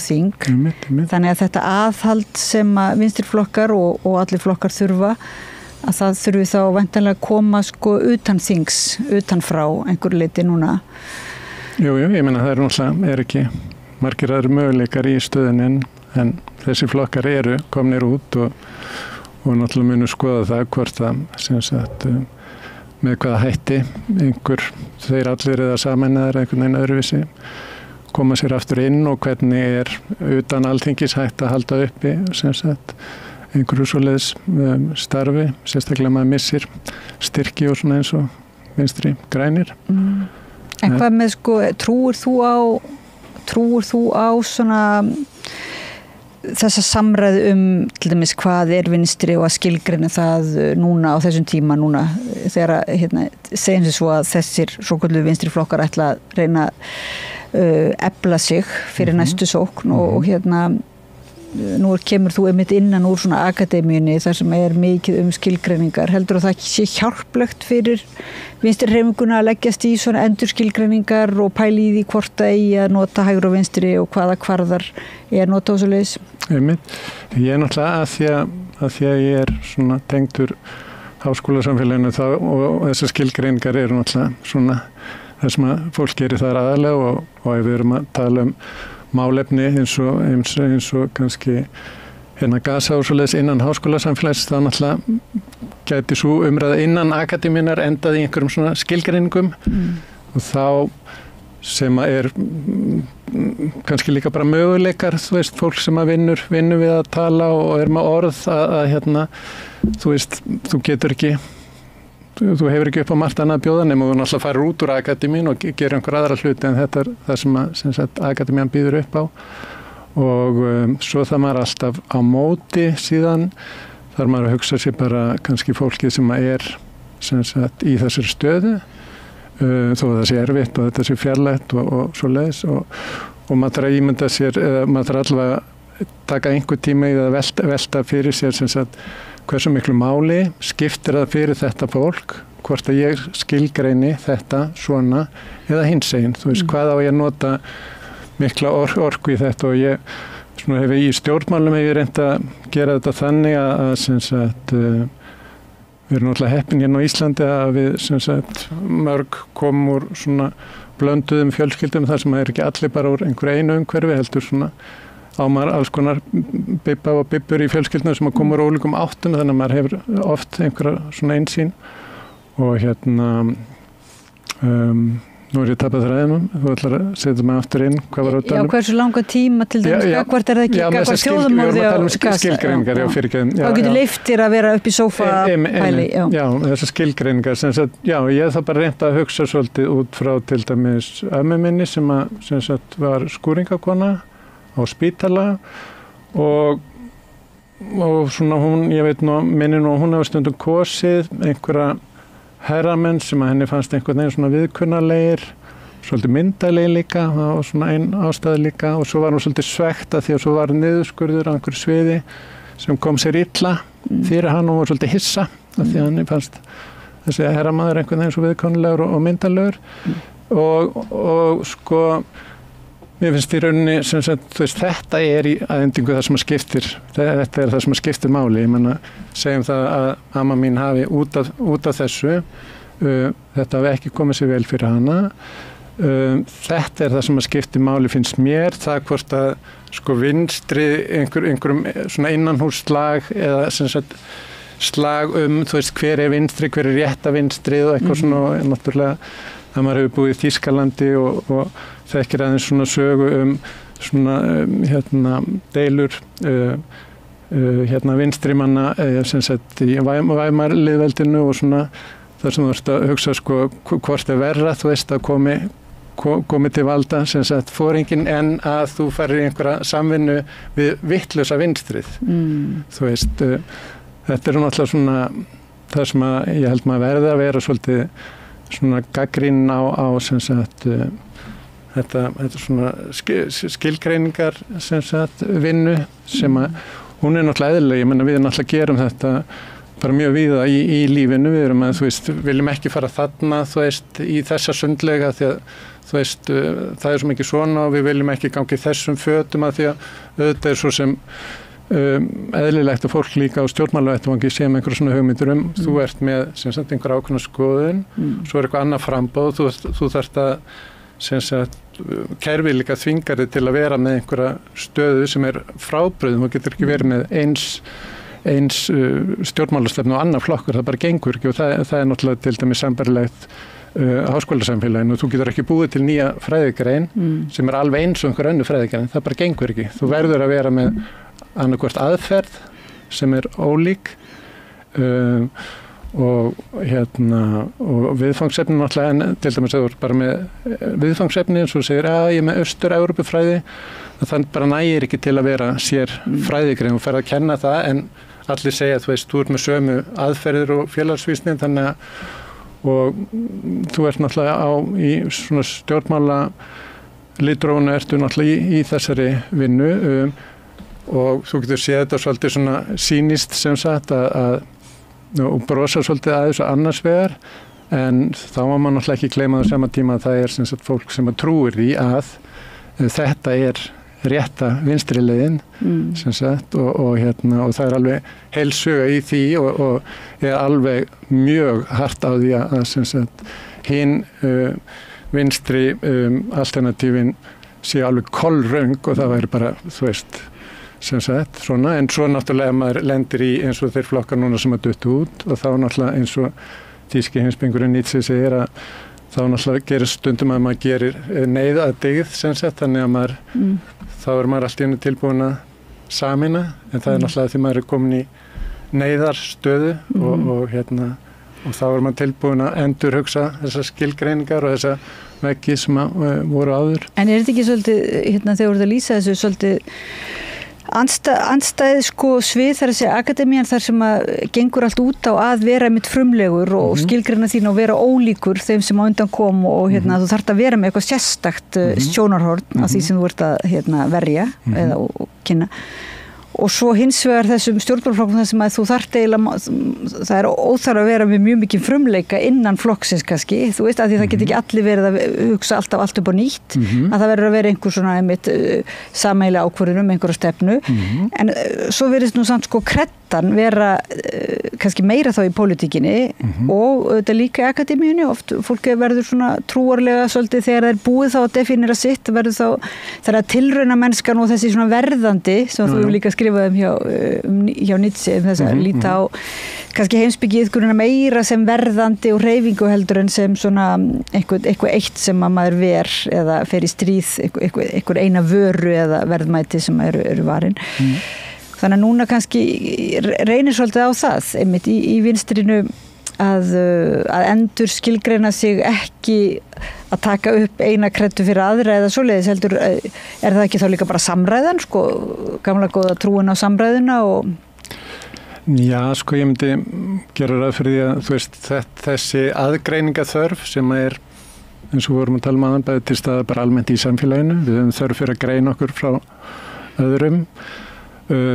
Hún þvinguð innan sem sagt háskólasamfélagsins út af því sem ég var að tala aðan og hún náttúrulega líka til staðar með sama hætti í stjórnmálum með örlítið öðrum hætti og þetta ekkert eitthvað sem sagt hægt að þú losnar ekkert við þetta, skilurðu. Ég meina eina leiðin til að losna við þetta til dæmis úr akademíunni væri að segja, heyrðu, við ætlum bara að opna þetta þannig að þú bara, þú veist, mátt búa til einhverja nýja grein, en það ekki lengur svo krafa, hún verður að greina sig skýrt frá einhverjum öðrum, heldur getur verið bara með 2 svona svipaðar fræðigreinar og það bara heita sitt hvort og einhver smá áherslan, við erum ekki að gera kröfur að sé einhver mikill munur eitthvað svona, þetta náttúrulega mun aldrei gerast sem sagt og í stjórnmálunum, þú veist, þetta bara eins og þetta og það hverfur ekkert annað því svo sem ekkert að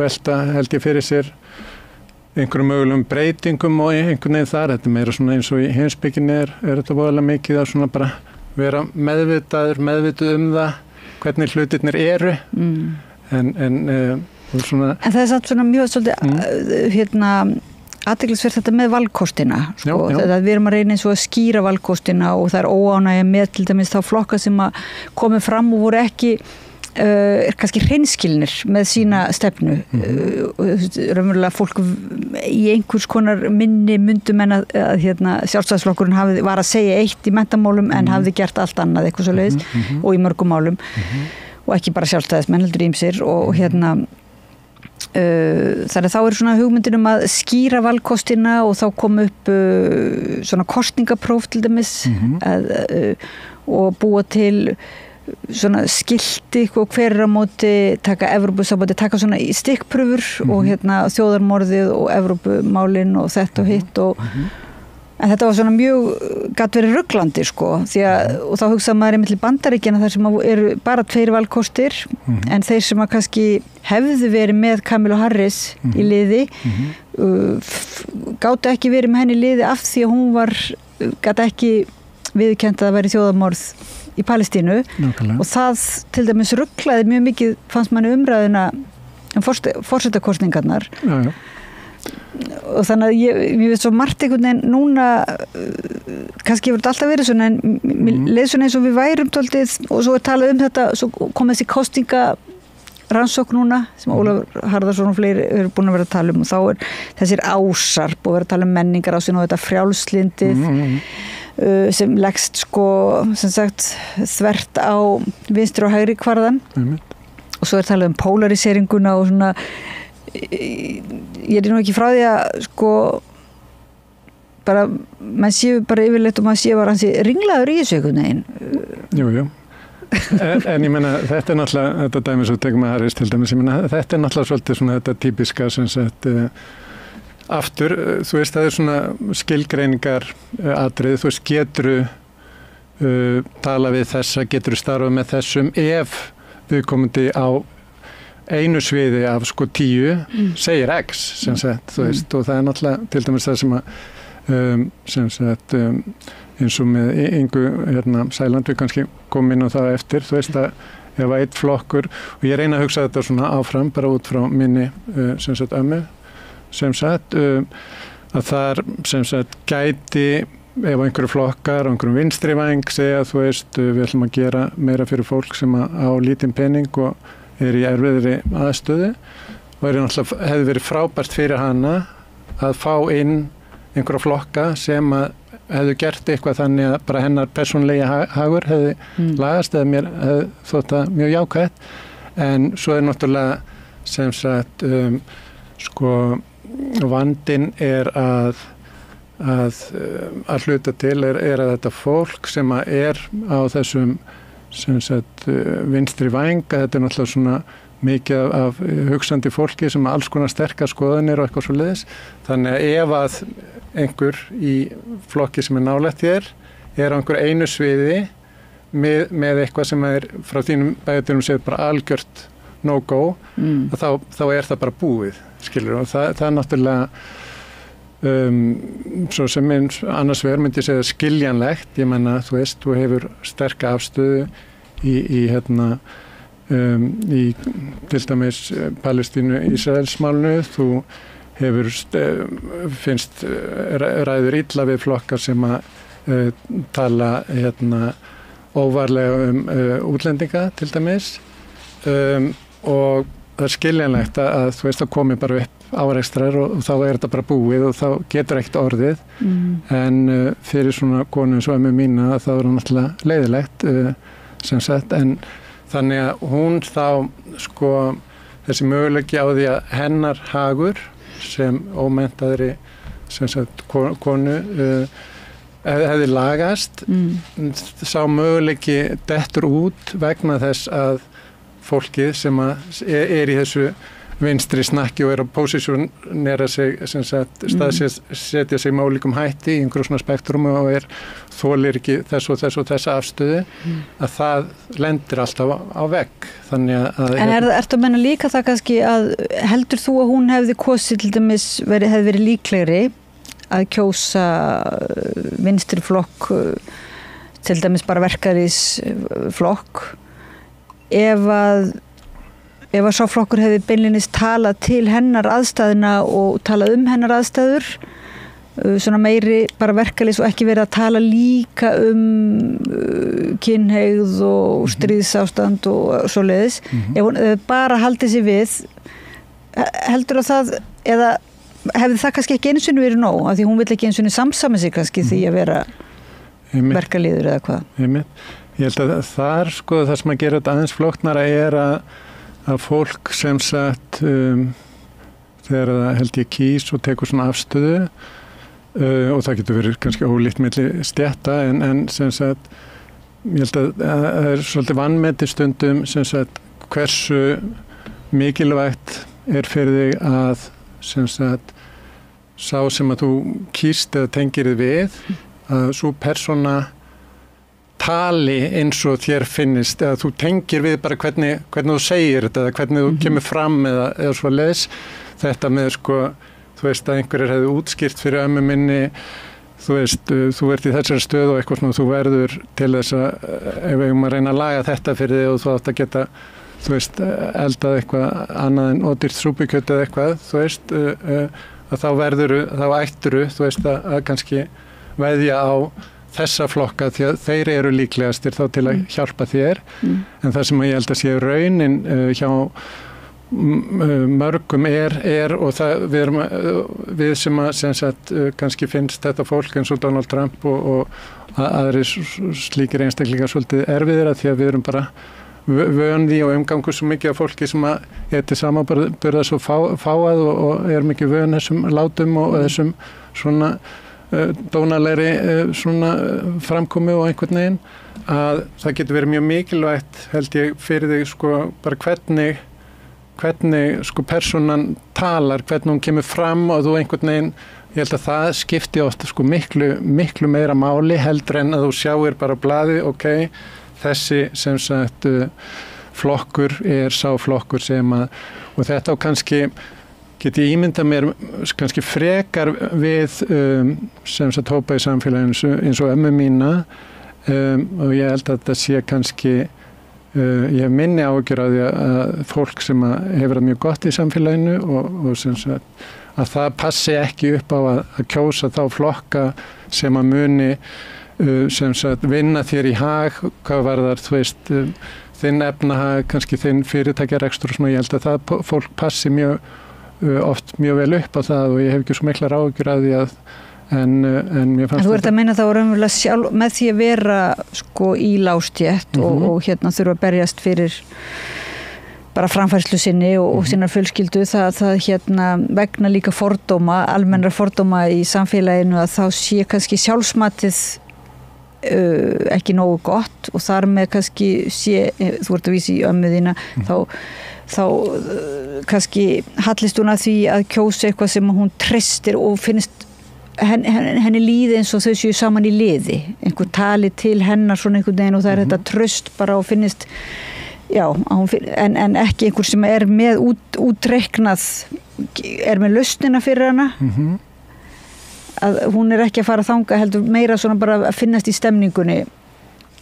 Já, einmitt, ég menna ef ég myndi en þetta ekki, kallast þetta ekki sko einmitt þá bara, þetta ekki skilgreining á populisma eða? Jú, ég meina svo náttúrulega þú veist sem sagt að því að sem sagt frá svona efri stétta sjónarhorni að þá þetta bara ekki viðurkennt að þú getur verið að kjósa út frá því hversu ég kann við þig eða hvernig þú orðar hlutina eða við sjáum þetta nú kannski Það er ekki svolítið hrókafullt hjá þér sko sem menntamanninum að segja þetta ömmu þína, hún var svo vitlaus að kjósa bara eitthvað sem hún treysti og ekkert út frá neitt skynsemi á meðan að ég hérna kýs það sem ég veit að mér í hag. Mitt, ég menna, þú veist, ég held að maður erfitt, það náttúrulega þetta sem sagt eitthvað fólk í forréttindastöðu að ætla einhvern veginn að sko hjálpa einhverjum sem að þarf á því að halda, ég held að sé getur lent oft mjög auðvitað í því að vera hrókafullur, að vera einhvern veginn auðvitað sko það eina sem ég get bent á í þessu tilfelli bara þegar að amma mín sem sagt eftir áhyggja ég tók eftir í að hún varð fyrir vonbrigðum með þennan stjórnmálamann en auðvitað maður lendur oft í og þetta náttúrulega heldur ekkert sjálfsagt að það sé eitthvað sko fólk, eitthvað vinstri fólk sem að einhverju svona degraðri miðstétt að sé að þú veist berjast fyrir hagsmunum ömmu minnar til dæmis þú veist að því að þú veist þetta eru bara, það ekast á þarna tveir heimar og ég meni ég lenti í því til dæmis einhvern tímann var ég hérna þegar ég var að hérna svona korrespondent fyrir Morgunblaðið í Berlín og þá var ég eitthvað að skrifa bara eitthvað Berlínale kvikmyndahátíðina og þegar maður er að vinna svona fjölmiðlaefni og maður vinnur þetta rosalega hratt, þú veist, og maður bullar alls konar og sumt af þessu náttúrulega bara algjörlega glatað eins og sumt af því sem maður er að segja hér, þú veist, á meðan innan háskólans þá ertu að gera einhvern text og þú ert áraði og það er fullt af alls konar vitleysu en það er búið að hjálpa þér að fjarlægja mestu vitleysuna áður en þú birtir. Og þarna held ég að ég hérna sem sagt skrifað í einhvern svona hraðpistil einhverja bíómynd og viðtal við einhvern og svo stóð hann við hliðina á hennar ítölsku kvikmyndastjörnu eitthvað og ég skrifaði eitthvað svona að hann var svo ánæður sko, þú veist, að standa þannig litli fjölmiðlamaður sem var svona lítill fjölmiðlamaður eins og ég við hliðan á svo stórstjörnu, þannig ég sagði eitthvað svona, þú veist, að hann væri eins og skúringakona við hliðan á bankastjóra eitthvað svona og þetta náttúrulega eru svona hlutir sem að, þú veist, þetta bara eitthvað svona dettur út úr þínum sem sagt, svona heila, þú veist. Sérðu eftir ég að skrifa þetta? Já, ég ætla bara að klára söguna og kannski kemur í því.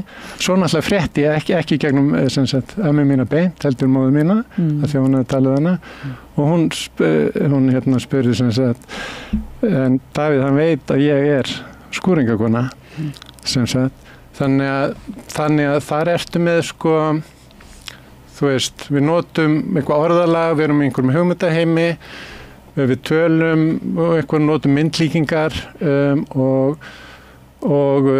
við höfum náttúrulega, þú veist, ekki alltaf, þó við reynum það kannski, forsendu til að sjá, sko, hvernig hljóma það, ef ég segi þetta svona, ef ég orða það svona, einhvern veginn getur virkað sem sagt mjög hrókafullt og ómögulega á mjög marga aðra sem að lifa kannski í svolítið svona ólíkum heimum og þetta eitt sem að til dæmis ég þekki var skemmtilegt dæmi hérna úr þýsku stjórnmálunum meðan Söru Wagenknecht sem að var lengi hjá Die Linken vinstri austur vinstri flokknum og núna komið með sin eigin að hún til dæmis var á tímabili, hún ég held hún að vera að gefa út bók eða eitthvað svona kannski á þessu tímabili var svona aðeins að auglýsa sig og þá sem sagt tók hún þetta dæmi að það var svona olnbogaskot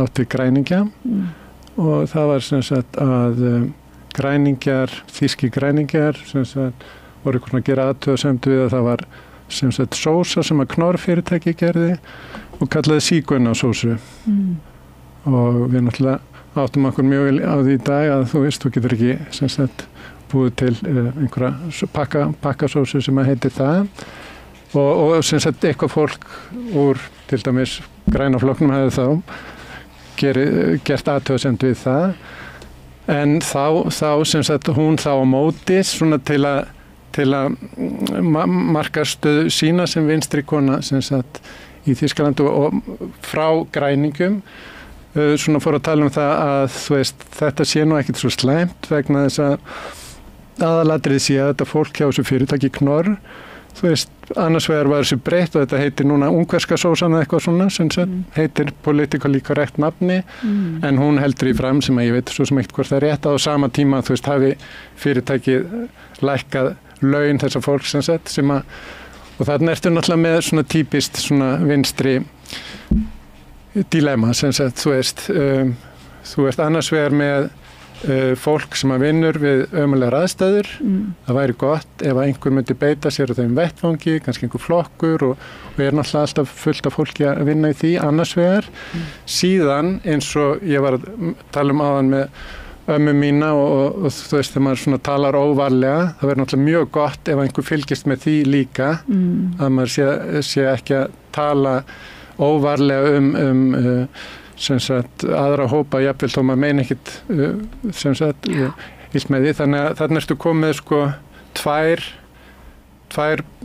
bara ef manni finnst það gott að sem sagt fólk vinni ekki við ömulegar aðstæður og finnist líka gott að það sé ekki verið að nota niðrandi nöfn samfélagshópa þá myndi maður náttúrulega sem sagt vilja geta kosið eitthvað afl sem að reddar þessu tvennu en vinstrið náttúrulega sér til þess að það er ekki hægt að gera það í sama flokki sem sagt. Þú veist, ég Sara Wagenknecht, ég er með þennan flokk, við leggjum bara áherslu á sem sagt réttindi vinnandi fólks og eitthvað svona og eitthvað, þú veist, með einhverja minni hlutahópa og jaðar og eitthvað svona útlending og hún náttúrulega sjálf sko á íranskan föður, þannig að það er nú oft svona. Ert þú hrifin að þessari konur? Ég? Nei, ekkert sérstaklega. Nei. En mér finnst þetta spennandi sem sagt hvernig... En þess að hún er að gaggrýna, bara svo ég skilda, hún er að gaggrýna óréttlætið í framleiðsluferli, matvælaframleiðsluferlinu. Hvernig þau fara með vinnandi fólk þar. Vinnandi fólk og til þess að bara svona tala hvers konar mat verið að framleiða þá notar hún svona ekki politically korrekt hugtak eins og síkunasúpu. Já, hún er tilbúin og nú erum við kannski farin að tala óbeint íslensk stjórnmál.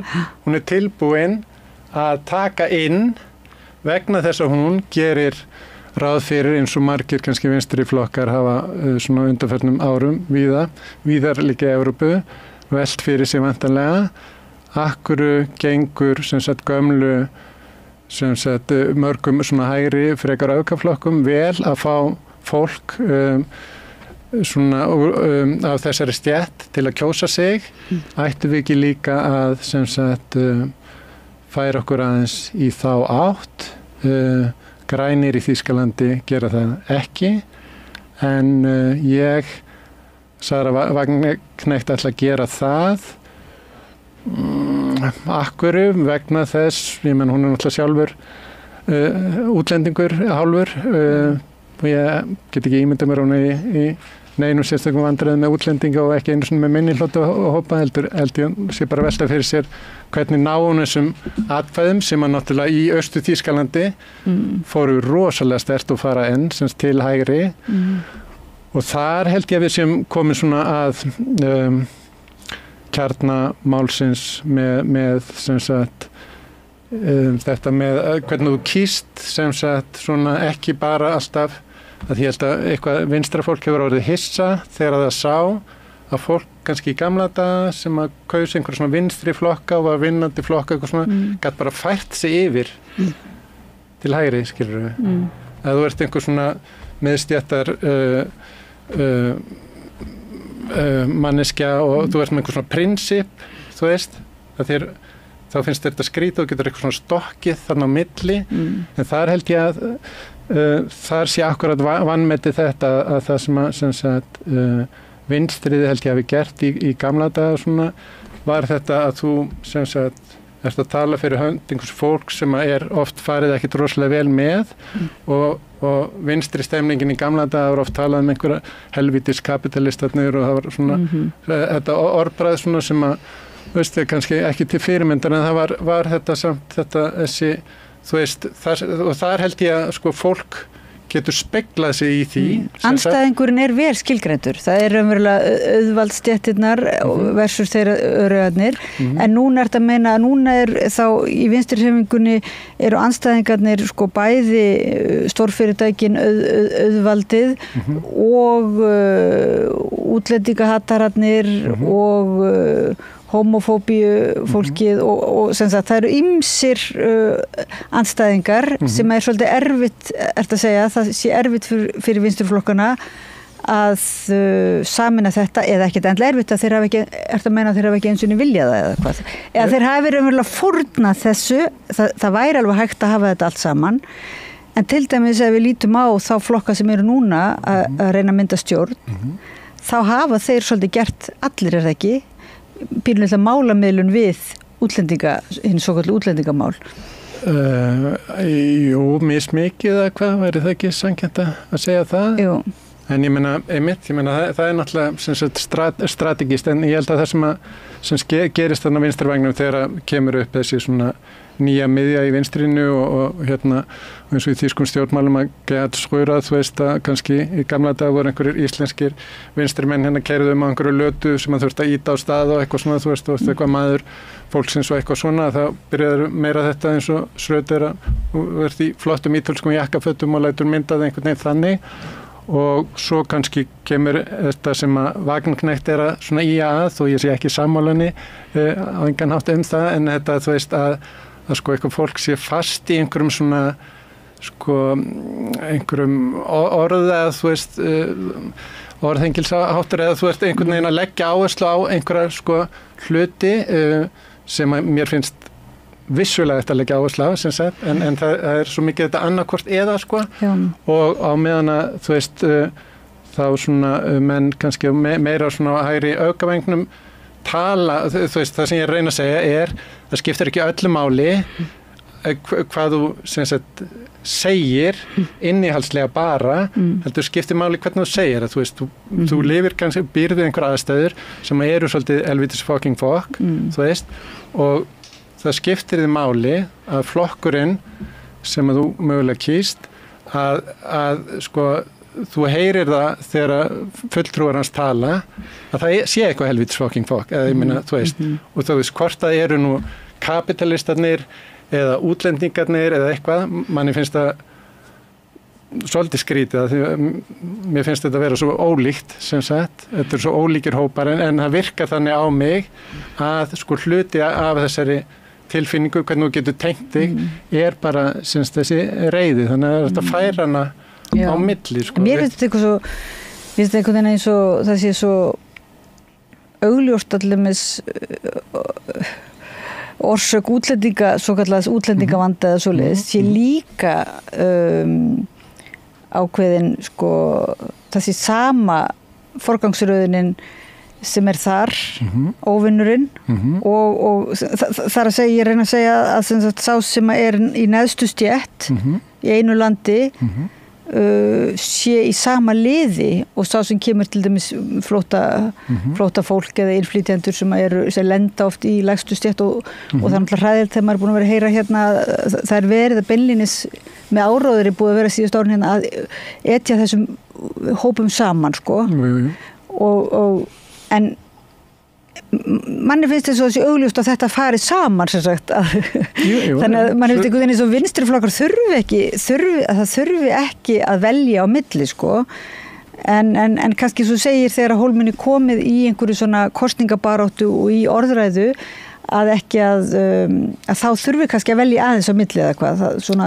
Já, ég meina ég held að rationalt skynsamlega séð eins og þú ert að lýsa þessu það nákvæmlega þannig en raunin er kannski öðruvísi, ég meina þú ert í skóla og það er einelti og það eru aðrir sem að verða líka fyrir einelti en þú ert fegin þegar það lendir ekki á þér og það færist yfir á hina og þið eru náttúrulega í sömu stöðu og í amerískri bíómynd að þá náttúrulega myndi einhver standa upp og segja stopp en hinnir náttúrulega eru bara svo fegnir þegar að þetta færist yfir og þannig að ég veit ekki hvort það er svona auðvelt fyrir sem sagt svona misstjættar forréttinda fólk sem sagt finnst ómögulegt hvað fólk sem að býr við knappari kjör stekkur auðveldlega á eitthvað svona yfirborðs eitthvað með að það sé allt einhverjum útlendingum að kenna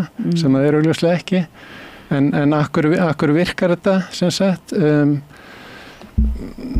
held að þetta virki bara sem sagt að hluta til það er náttúrulega 1000 hliðar á þessu en ein lítil hlið held ég að sé þessi að þú veist þú ert bara óánægð og þú þarft flokk sem að geislar frá sér einhverja óánægju. Þú þarft ekki Gerhard Schröder í einhverjum ítölskum sérsniðnum jakkafötum með vindil einhvern veginn þó að hann sé sem sagt fulltrúi sósíaldemókrata ég veit ekki hvort þú getur það en ef maður þá svona óheppin að vera svona óánægð með svona margt þar að segja maður er svona vinstri mannskja sem þarf maður að velja á milli hvort maður vill afnema stéttaskiptingu og fá réttlæti réttlæti sko í efnahagsmálum þarf maður að velja á milli réttlætis í efnahagsmálum og umhverfismála og almennra mannréttindamála þú veist, mann finnst það eitthvað eins og gjörsal út í hött að maður þurfi sem vinstri manneskja og raunverulega ef maður til dæmis sé með efnahagslegu réttlæti en líka til dæmis umhverfissinni að þá sé maður ekki sannur verkalýðssinni eða eitthvað svoleiðis þetta kemur líka upp, er það ekki? Nei, nákvæmlega, ég meina þetta er þetta þú veist, það er einhver hérna sem sagt nokkur málefni sem að ef manni finnst þau góð, ég meina maður getur verið á móti umhverfisvernd og maður getur verið á móti því að eitthvað stiði við bakið á fólki sem að býr við knapp kjör og maður getur verið á móti en ef maður almennt finnst að þetta séu allt málefni sem að þyrfti að setja vinnu í að reyna að laga þá er náttúrulega frekar fáránlegt að það bara sé ekki hægt vegna þess að einhverju flokkar, þú veist, þessi stiður 3 af 4 og að því þetta 4. svo rosalegt sem ég skil alveg vissu marki, þá bara get ég ekki, þú veist, þá bara frekar bara loku við þessu, sleppum þessu, þú veist, að því að við finnum ekki það sem að öll palettan hentar okkur, skilur við. En þá bara niðurstaðan svo að þetta sé raunverulega bara þurfa að vera eins og þrýstihópar, flokkurinn sé ná ekkert að rúma þetta, annarkvort að séu fleiri flokkar, þá bara flokkur sem þá bara með eitthvað eitt aðalmálefni meira eins og svona þrýstihópur eða ert þú með lausnina? Davíð Guðmundur Kristinsson? Nei, ekki, alls ekki með neina lausnin, sko. En hvað finnst þér samt núna, eins og ef þú horfir á allir vinstri hreyfingur á Íslandi, hvað pælir þú svona persónlega að þyrfti að gera? Já, þarna náttúrulega ertu aftur að reyna að þvinga mig svolítið yfir að þetta einhverja svona praktík og það hjálpa eitthvað að spyrja heimsbinga það. Já, ég nú ekki að þvinga þig, sko. Nei, ég er að reyna að íta mér eða sem sagt. Nei, ég er ekki að meina líka heldur, ekki endilega praktist heldur svona, ég skal viðurkenna það, ég var svona, ég ætlaði að lokka þig yfir í smá praktík. Jú, en mér er bara, þú veist, ég meina nú erum við með þessi praktísku mál eins og núna, sem sagt, geta flokkarnir tekið inn, sem sagt, flokk sem sagt, lofar einhverjum hlutum, eins og Flokkur fólksins, sem að hljómar svolítið eins og eitthvað því hefði, sem sagt, geta komið sér vel fyrir ömmu mína. Svo eru aðrir hlutir sem að hljóma illa og minna kannski frekar á eitthvað svona sem að þekkir af svona frekar langt út til hægri vagnum eitthvað.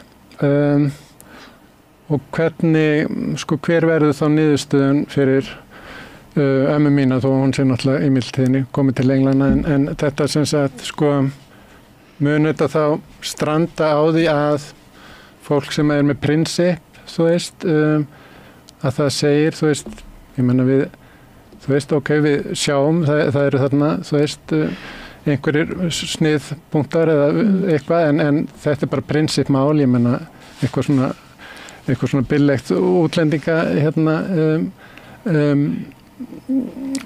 já, ekki nota sterk orð, en sem sagt, hlutir sem að hljóma ekki illa, þú veist, og ég menna, ég veit ekki, kannski, og er hægt að fá þessi atkvæði án þess í millitíðinni, getur við fengið, sem sagt, fólk til að kjósa, til að berjast gegn einhverju svona bara eins og fátækt eða réttundum sem sagt, öryrkja og svo framvegis, getur gert það án þess að vera með eitthvað svona útlendinga neikvæðni, svo ég orða svona, ég veit ekki en það þarf alltaf að hugsa þetta líka sem sagt frá sko sjónarhóli fólksins sem er í ákveðnum aðstöðum. Niðurstaðan, hún þarf mjög líka mikilvægt sem sagt hún komi vel út fyrir ömmu mín og kannski annað fólk sem er í þeirri stöðu. Það er eitt og það er svona mér finnst eiginlega mikilvægara en að sem sagt allir í þessari pallettu ná að halda öllum prinsipum sínum einhvern veginn og ég veit ekki en ég meina þetta er náttúrulega þú veist eins og öll alvöru vandamál er þetta náttúrulega svo mikið vandamál að þú veist það er eiginlega bara ekkert varla hægt að leysa þetta ég meina leysa þetta núna með stjórnina og með ég meina bara þetta þú veist með samfélagið bara, hvernig samfélagið er orðið mér finnst einhvern veginn, ég bara trú ekki alveg á það að sko bara maður vonur þetta besta sko en maður hugsa með sér þessi flokkar sem núna allir misnáðu í gegn erum ágætis hugmyndir og svona lausnir og pælingar á ýmsum sviðum, margt ekki gott einmitt en margt bara ágætis hugmyndir en það er líka samt bara svo hugsun að vera að lappa upp á kerfi, erum við að ganga út frá því að kerfi sem við búum við sé svona nokkuð með einu í lagi sem höfðar líka til margra sko þú veist, fólk frekar svona kannski hrætt við eitthvað ofróttækt jú. Að ég svona fyrir mitt leiti hugsaði mér bara, já það kannski gengur þá bara í eitthvað smá tíma, svo lítur það eins og öllum í húsnæðismálunum sko, það ætla að fara eitthvað aðeins að búa til smá bremsu hér og gera smá þetta og hinga og það bara, það svo ólíklegt að það virki sko, þannig að þá einhvern veginn ímyndar maður sér að bara komi aftur upp svona krísa eftir smá tíma sko. Já, ég meina ég held að, þú veist, aftur bara myndi ég vilja reyna sem sagt svona beina þessu bara út frá sjónarhorni ömmu minna, ég meina sko róttækninni sem að leiðir til góður að hluta, hún flott. Þú veist, en róttækni ekki eitthvað sem sagt góð í sjálfur sér, ég meina við séð alls konar róttækni í stjórnmálum og stjórnmálarhreyfingum sem að leiti til ömulegra hluta. Þannig að mér líst vel á róttækni sem að leiðir alveg örugglega til góður að hluta, en ef einhver aðeins minna róttæk stefna leiðir allt eins til þess að fólk eins og amma mín sem sagt hafi það sem betra en fyrir 5 eða 10 árum eða eitthvað, eftir 5 eða 10 ára eða eitthvað svo leis, þá skiptir það mikið öllu máli. Nei, en þá kemur þetta satt bara, sko, ég nú að tala bara róttæknin, ég var ekki að tala bara róttæknin út af fyrir sig, sko, heldur raunverulega gagvart, sko, markaðshyggju. Svona alveg hafa það bara á hreinu, að því að, sko, manni finnst svolítið eins og, þú veist, eftir hrun, eða í hruninu, þá hafi svona komið ljósa, þá er bara ákveðin svona markaðshyggju lögmál sem voru ekki að gera ömmu þinnin í nokkrum öðrum mjög gott sko og ekki þessu samfélagi. Síðan einhvern veginn höldum við samt áfram svona meira og minna í þessu kerfi og kannski ójöfnuðurinn á Íslandi orðið það mikill núna og ungt fólk í svo miklu vandræðum til dæmis og eldra fólk og bara allir þeir sem eru svona svolítið út á jaðrinum. Það finnst mann eins og það sé orðið nokkuð ljóst að þetta bara kerfi gangi ekki upp sko. En þá kemur samt, og þá komum við þetta heimspekilega með hugtökin að því að maður sá það í kosningabaráttunni að þá var náttúrulega kosningaloforðin er miklu fallegri sko þegar verða að lofa einhverju áframhaldi og hérna frelsi, ég meina hægri stefnan hefur bara tekið náttúrulega bara orðið frelsi algjörlega og þjóðin í það eða þess gert það sínu. Eins og vinstrið, lengsti vinstri hefur líka tekið orðið vinstrið, þú veist, það er allra að stela í þessum hugtakaslag, ég meina ég veit ekki hvort að það er einhver sérstakt vandamál á hægri vagnum eða... Nei.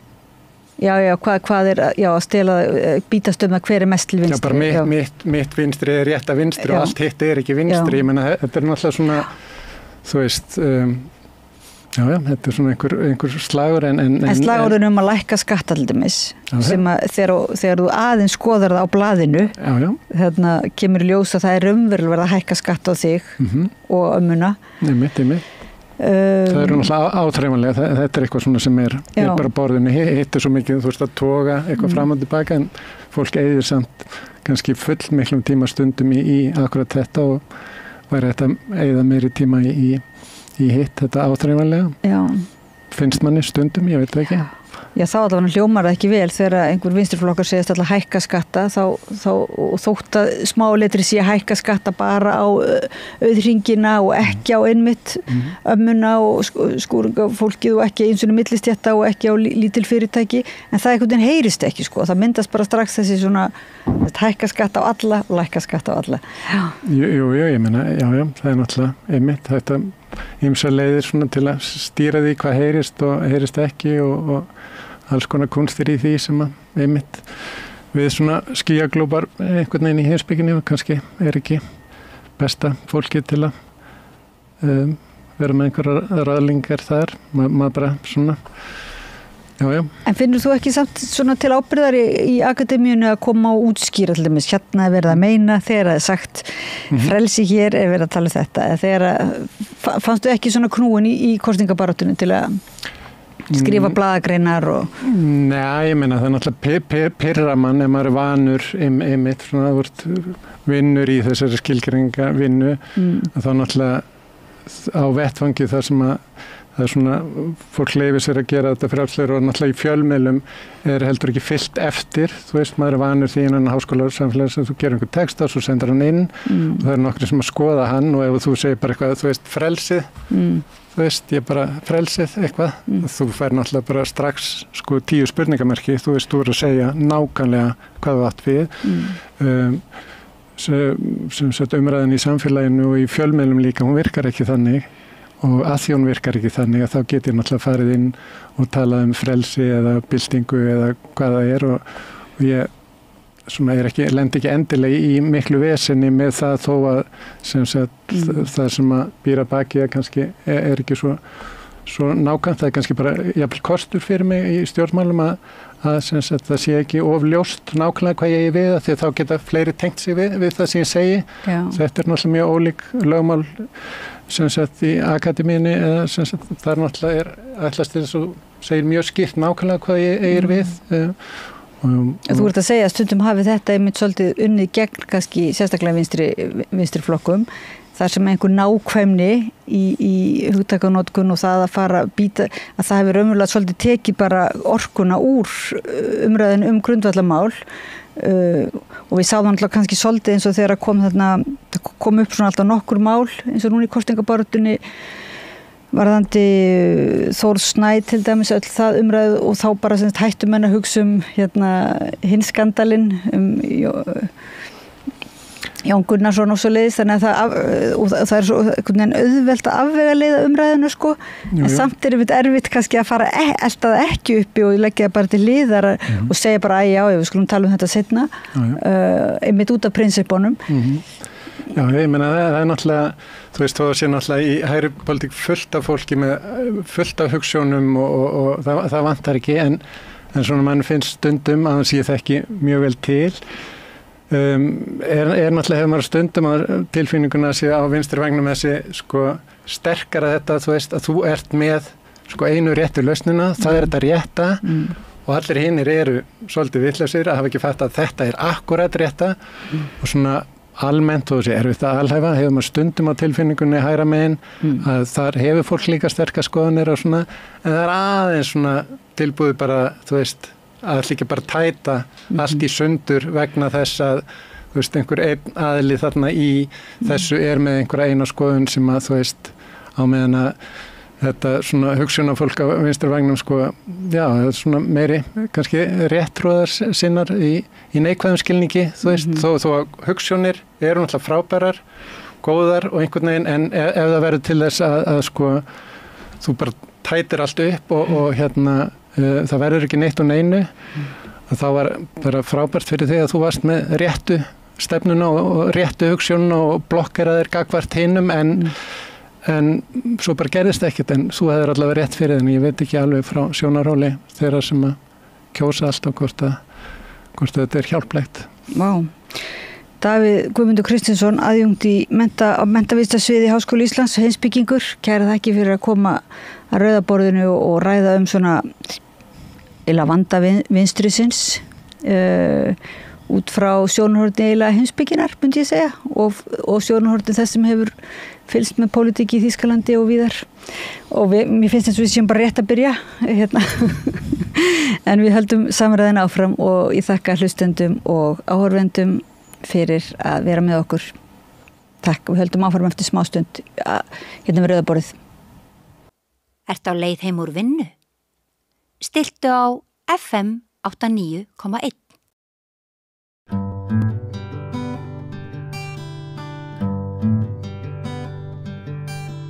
Þá er komið að því að fjalla bækur og nú ætlum við að fjalla ekki litla bók. Þetta er svona svaka hlussa eins og sagt er. Bókin Börn í Reykjavík skrifaði Guðjóni Friðrikssyni sagnfræðing. Þú ert nú ekki óvanur að gefa út svona stóra bækur? Nei. Og nú er kannski með stærri þessi. Já, hún er það nú, en þó hafa það nú verið stærri.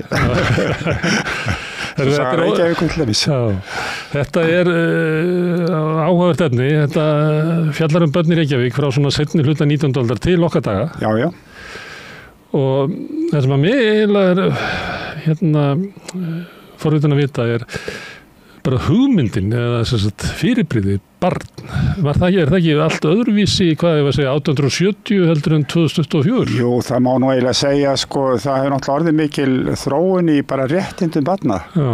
Og á þessum tíma þá voru bara börn framlenginga foreldrum eða eignir eða hvað má kalla það, sko. Já, vinnuafl.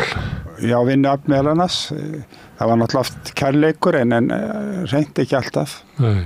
Og það er svolítið skemmtilegt að sjá, sko, myndir af sérstaklega fátækum börnum á svona undir aldamóti 1900 að þau eru klædd nákvæmlega eins og fullorðið fólk. Já. Það eru stúlkurnar með skuplur og í síðum kjólum og þannig að þetta er bara eins og svona... Strákarnir í frakka og bússum. Já, eitthvað svoleið, sko. Með sixpensara. Já, sixpensara, sko. Sem er eiginlega eitthvað sem menn setu upp þegar þeir missa hárið. Það er þarna ein mynd, sko, að fátækum börnum frá 1885, held ég. Greinlega tekin af útlendingi að því að fátæk börn voru ekki myndefni Íslendinga. Og hún er mjög sláandi það, þetta er bara eins og gamalt fólk náttúrulega, sko. Þessi börn sem eru þarna á þessari mynd, sko. Já. En sko í bændasamfélagi að þá eru börn vinnuafl, þá er við vitum það að í sveitum að þá eru systkinahóparnir kannski 9, 10, 11 og fleiri. En svo þegar fólk flyttur til borgarinn þá breytist þetta því að þá verða börnin ekki vinnuafl en verður svona smátt. Þau verður náttúrulega vinnuafl einhverju leyti, sko, en ekki í sama mæli. Nei. Og það voru miklu fordómar, sko, gagnvart börnum sem fluttu á mölin eins og kallað var. Og það er nú sagt þarna bara í fyrsta kafla frá áliti frá atvinnuveganefnd Alþingis saman við frumvarp húsmenn og það er bara talið að börn sem ælist upp í sjávarplássum eru bara veselingar og veselmennska gengi jafnvel í ættir, það bara segir beinlínis í áliti þessara nefndar. Þannig að það voru miklu fordómar gagnvart börnum og sem ólust þannig upp, sko. Þau náttúrulega voru ekki eins mikið í vinn og vinnan var talin svona, sko, það var leikir voru jafnvel litnir hotnauga og vinnan var talin svona mjög stór liður í uppeldi barna, venjaði við vinnum eins þeim og hægt var.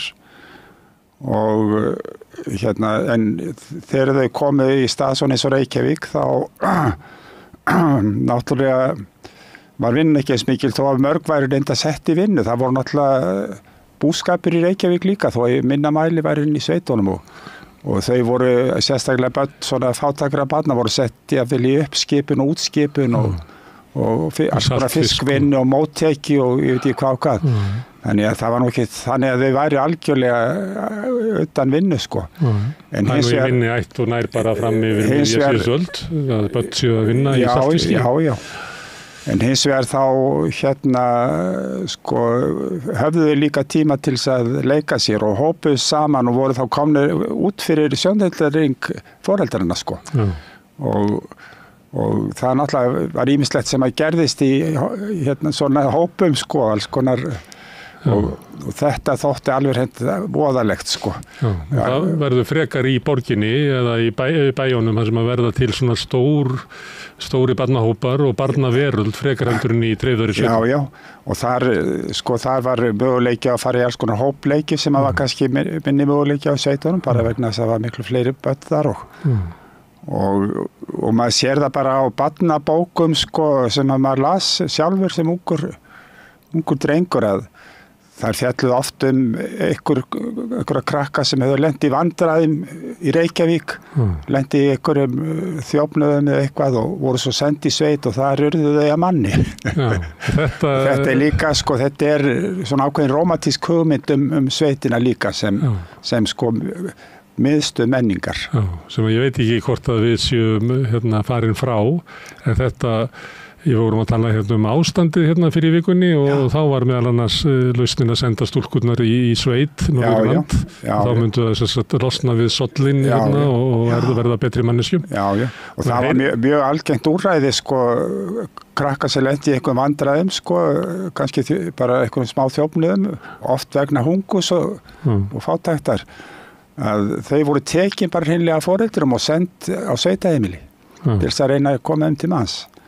Þetta var algengt hérna svona á allra fyrstu áratugum sko, síðustu aldar. En þetta eitthvað sveitarómatík sem að tengist ekki bara börnum að það má svo sem sjá þetta bara í íslensku bókmyndum fram eftir allir síðustu öld. Já. Það er svona hugmyndir að þeir reyna lífir í sveitinni og svo sem að tala sannleikan í bókum oft ósnortinn og kemur úr sveitinni og segir satt. Já, þetta var líka í pólitíkinni. Jónas Þór Hriflu, hann var með hugmyndafræði í þessum dúr til dæmis. Þú hefur mikið skrifað Reykjavík og ert kannski að byggja upp frásögn af Reykjavík þar sem hún ekki sollur heldur. Já, það er náttúrulega börn lendi ýmsum hættum í Reykjavík sko, en þau hefðu líka ýmsa möguleika sem önnur börn hefðu ekki.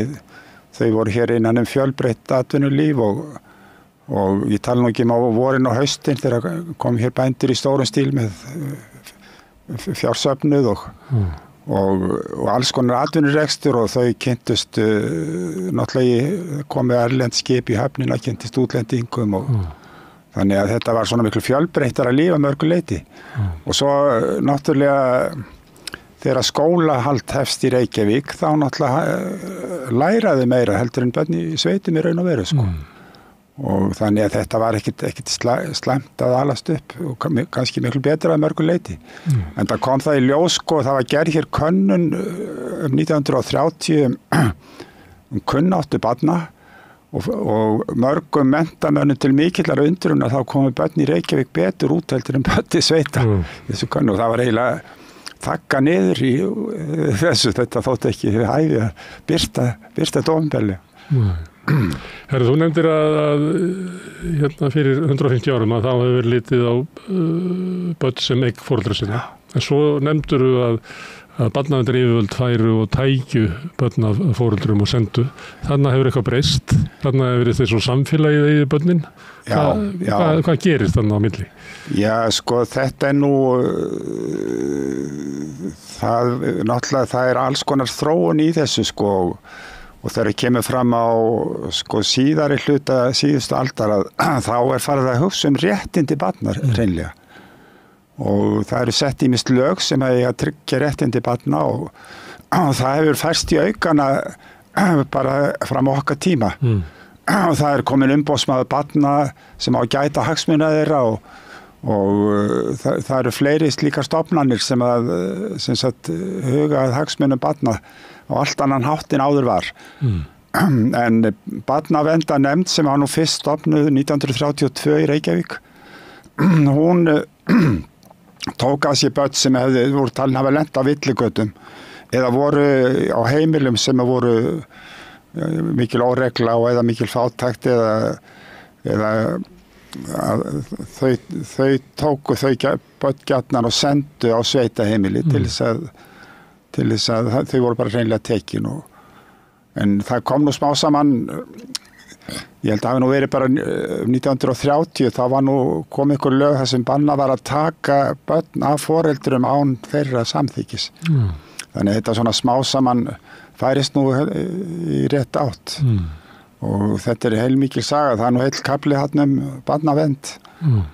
Og þetta voru nú fátækara nefndir áður en barnaverndarnefnd kom til sögu sem að annaðist svona börn. Svo var náttúrulega fullt að töku börnum í Reykjavík líka. Það er til þess að frækt dæmi jarðskjálftabörnin þegar reið jarðskjálfti hér yfir allt Suðurland og bæir hrundu alveg í stórum stíl. Þá tóku Reykvíkingar alveg fjölda barna í fóstur. Og þannig byrjun, hvort það var 1907, ég held að það hafi verið 7% allra barna í Reykjavík fósturbörn eða tökubörn. Og það hélt áfram. Þannig að þetta var nú í báðar áttir sko í raun og veru. Það var líka kannski algengara þá. Ég veit kannski eitthvað svona óformlegt stuðningsnett. Það var algengara þá að börn voru alin upp hjá af og ömmu eða systkinum foreldra sinna. Svo var bara algengt að fólk tæki börn í fóstur og reyndist þeim oft vel. En það var svo var náttúrulega þessi niðursetningar. Það var nú vísu orðið lítið það þegar kom fram á síðustu öld. En barnavernd, það fer ekki alltaf gott orð á henni, það voru börninu endur ekki alltaf á góðum stað. Nei. Og það voru fyrst og fremst fátæk börn og þá við getum sagt það í dag svona varnarlausari foreldrar sem að mistu börnin sín í þetta. Já, og svo voru vistheimili sem að fór nú ekki alltaf gott orð á heldur. Það voru stofnuð vistheimili fyrir börn foreldra sem ekki voru talin geta annars með svona samlegum hætti og það kom allt mögulegt upp á þeim heimilum og sömu urðu bara allræmt sko svona eftir að fara að vera aðtúar rekstur þeirra sko. Vegna þess að það var litið á þessi börn sem einhvern veginn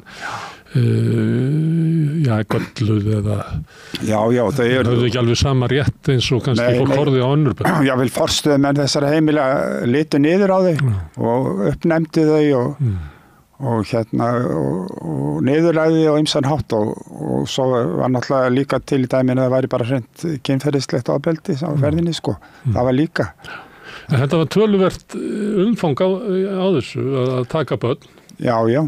Maður er veltað fyrir sig sko, hver hugsunin? Er það litið á að það séu þarna einhver skemmt epli sem að verði að taka út úr samfélaginu og flytja í einhver vistheimil upp til sveita svo samfélag geti þroskast? Hver var hugmyndin á baku þetta? Það var náttúrulega fyrst og næst þetta, það var bara talið að foreldrunni gæti ekki annast þessi börn og svo höfðu sumlendi í afbrotum, svo kallað var, en það var bara oft vegna hreinna fátæktar. Og það er svolítið merkilegt sko á kreppu árunum, það sem var nú mikið atvinnuleysi, að það voru svo kvöldu barnaafbrot mjög tíð. Og þau voru tekin fyrir að hnupla ykkurju og ekki síst mat. En svo kemur stríðið og þá verður nóg atvinna og þá stórfækkar þessum barnaafbrotum. Þannig þetta er bara bein afleiðing af fátæktir raun og veru sem að þetta gerist. Að börn seilast í að það nú til bjargarleysi. Ég nú þetta kemur nú vel fram í bók Sigurðar A. Magnússonar endurminningum hans hann lenti í þjófnuðum og öllu mögulegu og lenti í barnaverndarnefnd. En inni í Reykjavík er svona barnaheimur, það var allavega þegar ég var alast upp. Ég stundum nefnda hérna þegar við erum að tala svona stöðu barna í dag því að það er svolítið svona fólk að velta fyrir sér hvort að börnunum líði ekki vel og hvort að við séum þannig í samfélagi að börnunum líði verr. Að þá hef ég tekið dæmi því að þegar ég var barn og sendur út að þá gekk ég inn í Reykjavík þar sem að voru held ég 32% allra íbúana voru börn. En ef að ég myndi senda barnið mitt út núna þá held ég að sé eitthvað bara 17%. Þannig að heimurinn sem tók við mér var bara heil barnaveröld sem var eiginlega bara sjálfstæð veröld sem átti ekki svo mikla snertingu við hérna fullorðnu, þetta gennum skóla og svona formlegt íþróttastarf. Það var svona frjálsveröld barna. Þau alveg hertóku alveg heilu götunar börnin og þannig var þegar ég ólst upp.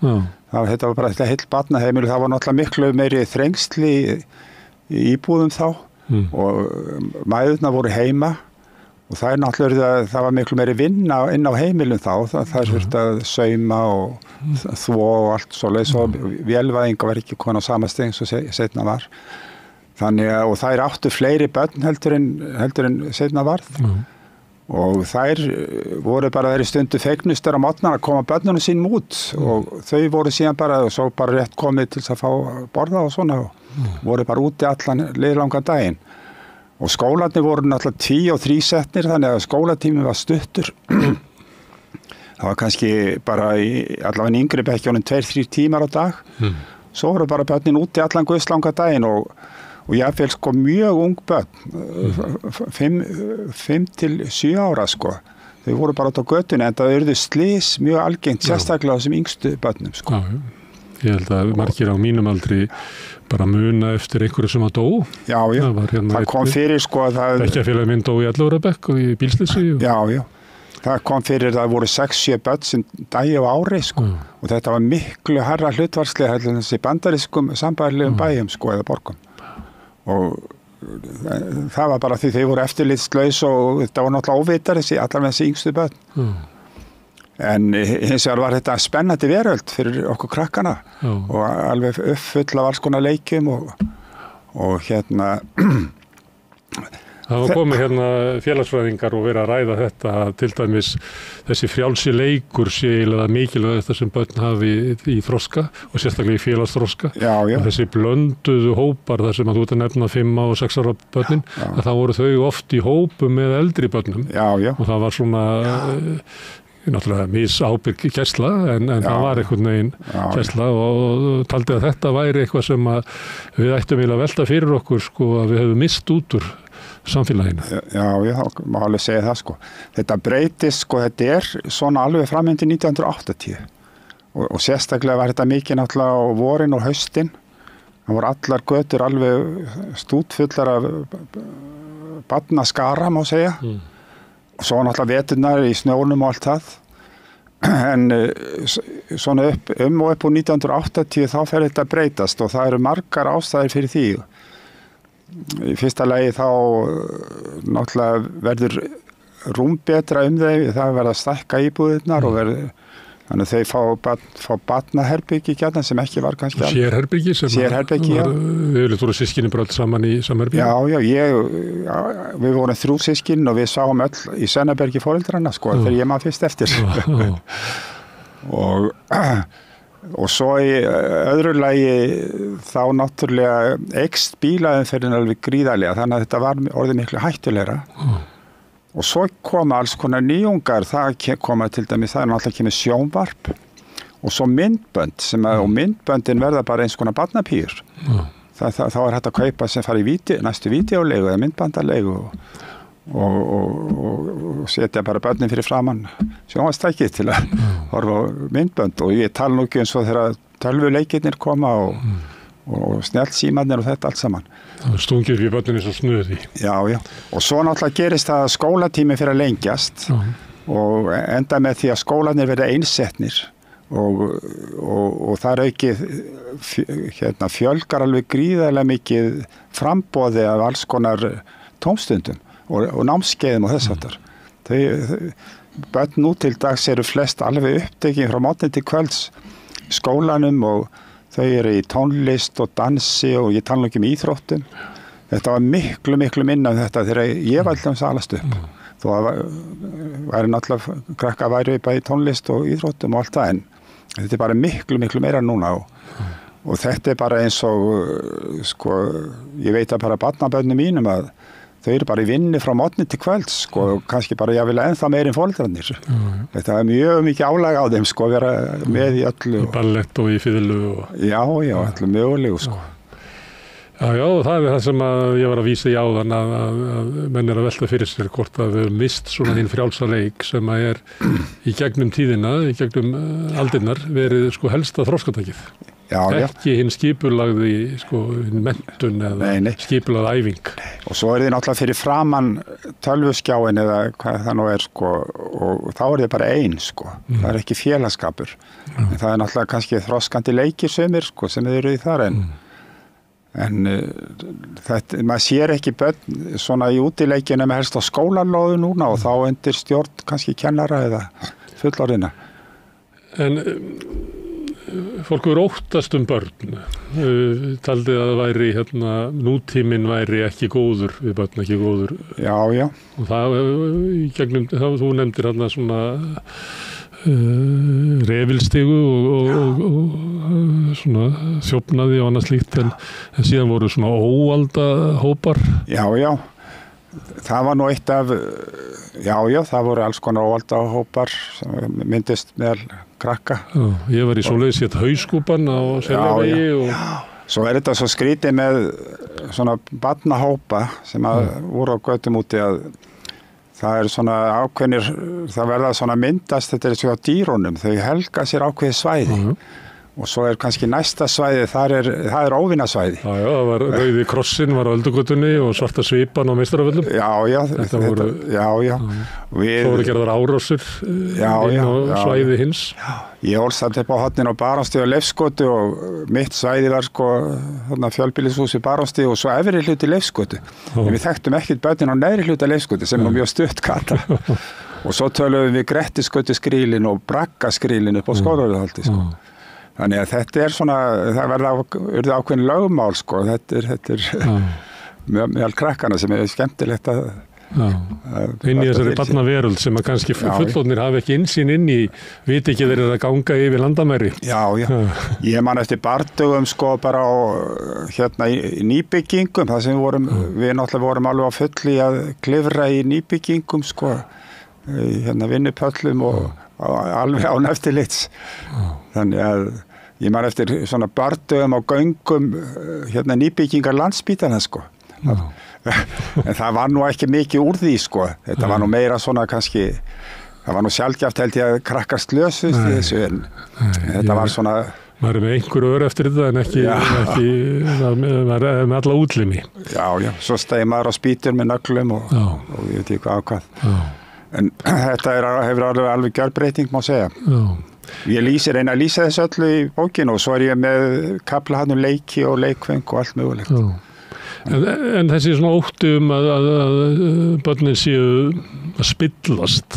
Það svolítið hjá okkur núna, ég tala kannski bara fullt í þess út af snjalltækjum og öllum þessum skjátíma og þá er svona rík hugmynd í samfélaginu að við séum einhvern veginn að missa börnin en er það eitthvað sem er viðvarandi og það bara tilefnið breytist? Já, ég held að það sé alveg örugglega þannig. Og það var til dæmis eitt af fyrstu verkunum barnaverndarnefndar, það var að koma á kvikmyndi eftirliti því að kvikmyndi voru taldið að spilla börnum sko. Og það gerist nú bara snemma á síðustu öld sko. Og svo ég tala nú ekki sko þegar hasarblöðin kom í henni stríðslok, þeir voru talin alveg svakalega fyrir börnin og sjoppuhangsið. Þannig að þetta nú ekkert nýtt sko en mér finnst nú börn almennt vera bara mjög mennileg og efnileg hér á Íslandi og miklu meiri heimsborgari heldur en maður sjálfur var sem barn sko. Því að nú áður voru öll börn send í sveit og þar meðal ég.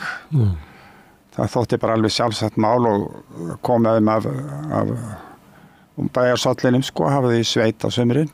Og læra að vinna og allt þetta og svo var nú líka sko áður en að hitaveitan kom þá var hús kólakynnt og götur gjarnan ómalbyggar þannig að það var oft sko svækja og moldrók á götunum sem þótti ekki hollt fyrir börn að vera hér á sumrin, það var nú líka það sem að kom inn í þetta. Já, það voru hugmyndir að til þess að vera gott fyrir konuna og börnin að fara eitthvað út í sveit. Já.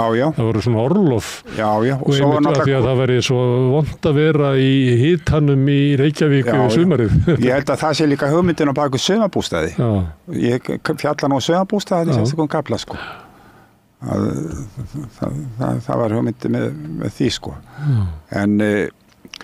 En núna þá náttúrulega taka foreldrar börnin með sér í ferðarleg til útlanda og svo framvegis og þannig að þau eru bara miklu heimsborgarar sem að við vorum náttúrulega alls ekki sko, fengum aldrei að fara til útlanda, ég vil þó að foreldrarnir færi sko. Lifðum bara í þessum þrönga heimi sem að kannski var stærri af þeim sökum. Já. Svona meiri. Já. Þetta var náttúrulega heilmikill ævintýra heimur að vera barn hérna í Reykjavík og maður fór í alls konar leið ángra sko. Þú nefndir sjoppunar sem að voru náttúrulega samkomustaðir áður en að heitupottarnir eru það. Já. Þetta voru oft eiginlega einu samkomustaðirnir fyrir börnin eða úlingana. Já. Það er nú mest. Úlingarnir áttu sjoppunar frekar en börnin. Já. Það var mikil ósköp og þetta var nú til þess að þeim var faktisk lokað var að selja gegn og lúur því að þetta þótti svo spillandi. Það var til dæmis sjoppa á Leifsgötu 4 í nágrenni við mig og það var gerð Gagnfræðaskóli Austurbær var þarna nú rétt hjá og börnin unglingandi það hann fóru náttúrulega mikið í þá sjoppu og það var gerð samþykkt á skólafundi í skólanum að krefjast þessari sjoppur er lokað og það var nú svolítið verið kennað þessi stóð á bakvið þetta sko og það var sagt frá þessi blöðum og þótti mjög jákvætt.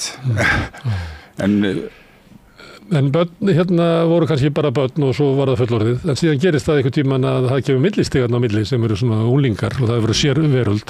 Og ég man eftir því fyrir einhverju löngu síðan að þá sagði eitthvað svona upp á þeirra hljóði við mig hérna það er frábært að vera barn á Íslandi en það er ömurlegt að vera unglingur. Og þá var það, þegar maður er orðið unglingur þá vill maður stærri heim og þá byrjar svona fábreytileikinn og að verða svona þrúgandi. Fjallar þetta Nei, sko, þessi bók sem nú samin, það var nú barnavinnafélagi Sumargjafar sem fékk mig til að gera þetta sko. Ekki þó til að skrifa sögu Sumargjafar sem 100 ára þess ári, heldur bara til að skrifa börn og það var ákveðið að hún næði bara barnæskuna til svona 12 ára aldur sko. Það ekki unglingsárin. Barnaskóla árin eins og var áður. Já. Ekki unglingsárin.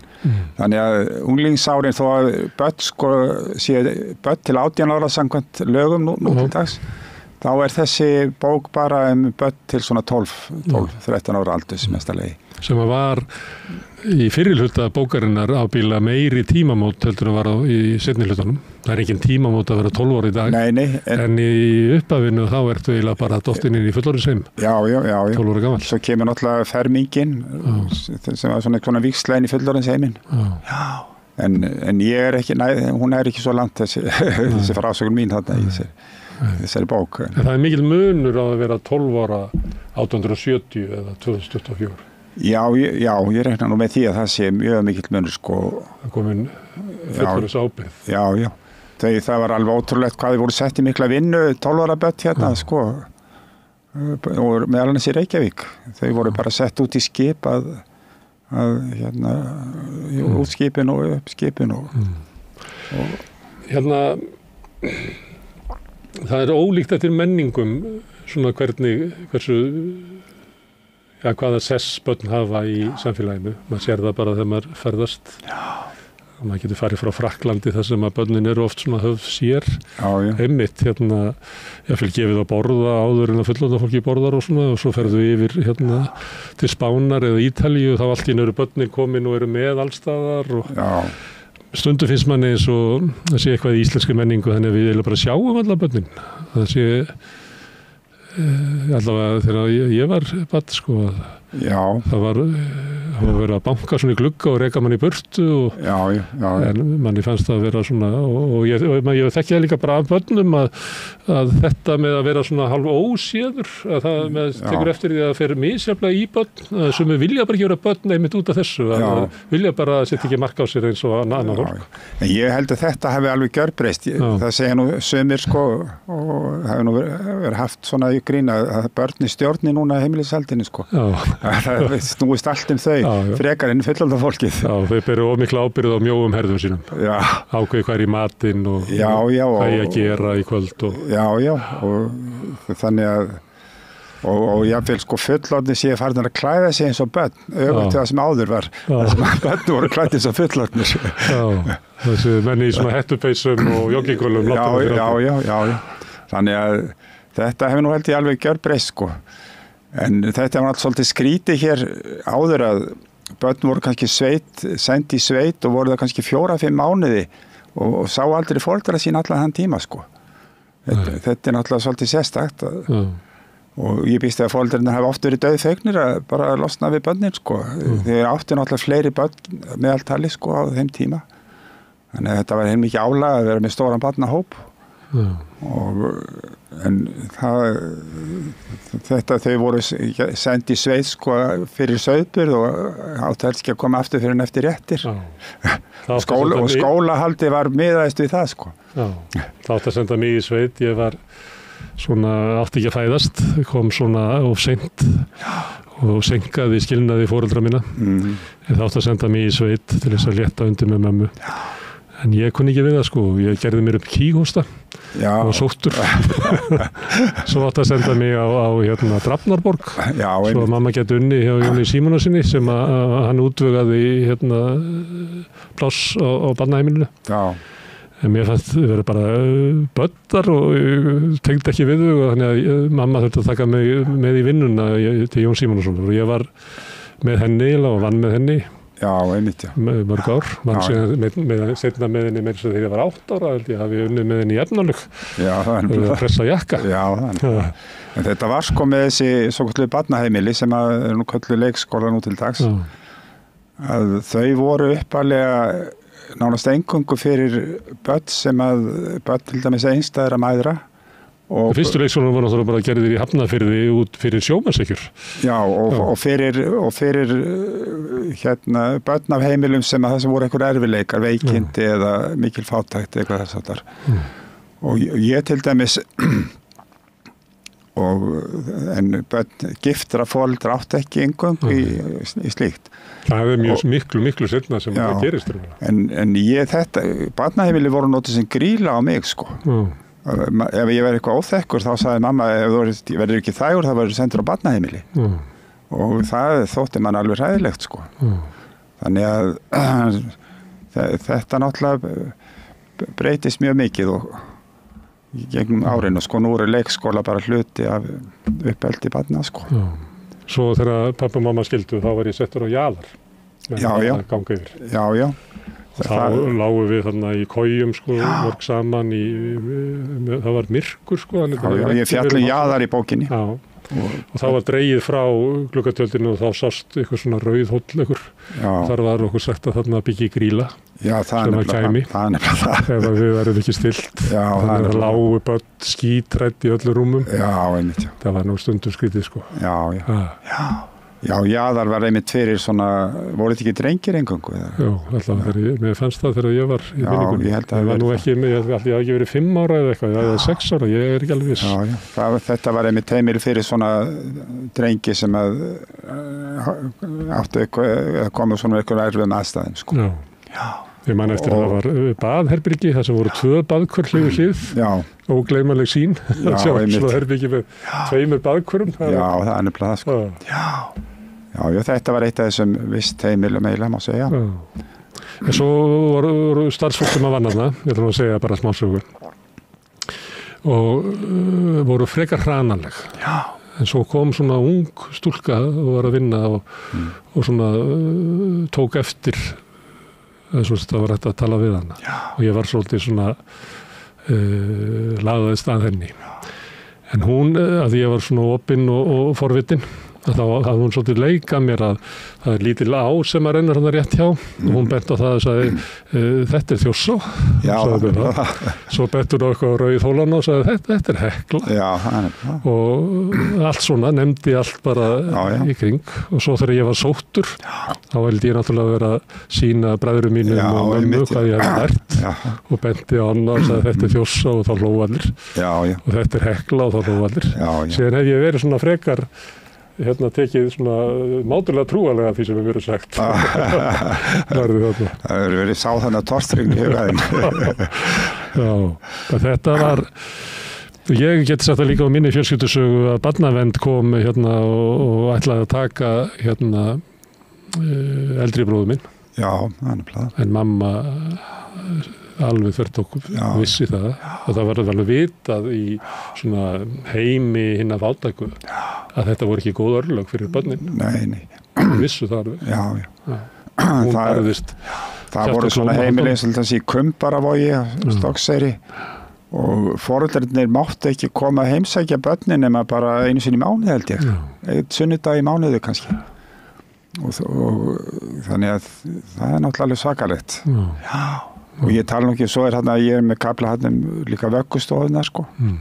Sem er náttúrulega fræga vöggustofa Thorvaldsinsfélag, kendi Thorvaldsinsfélagi. Sem hefur verið mikið fjallað bara allra síðustu árum. Já. En var reyndar kom til umræðu í borgarstjórninni í kringu 1970, eða ekki? Jú, það var gagnrýni á þetta. Já, Sigurjón Björnsson hafði frumkvæðið því, hann var nú barnasálfræðingur.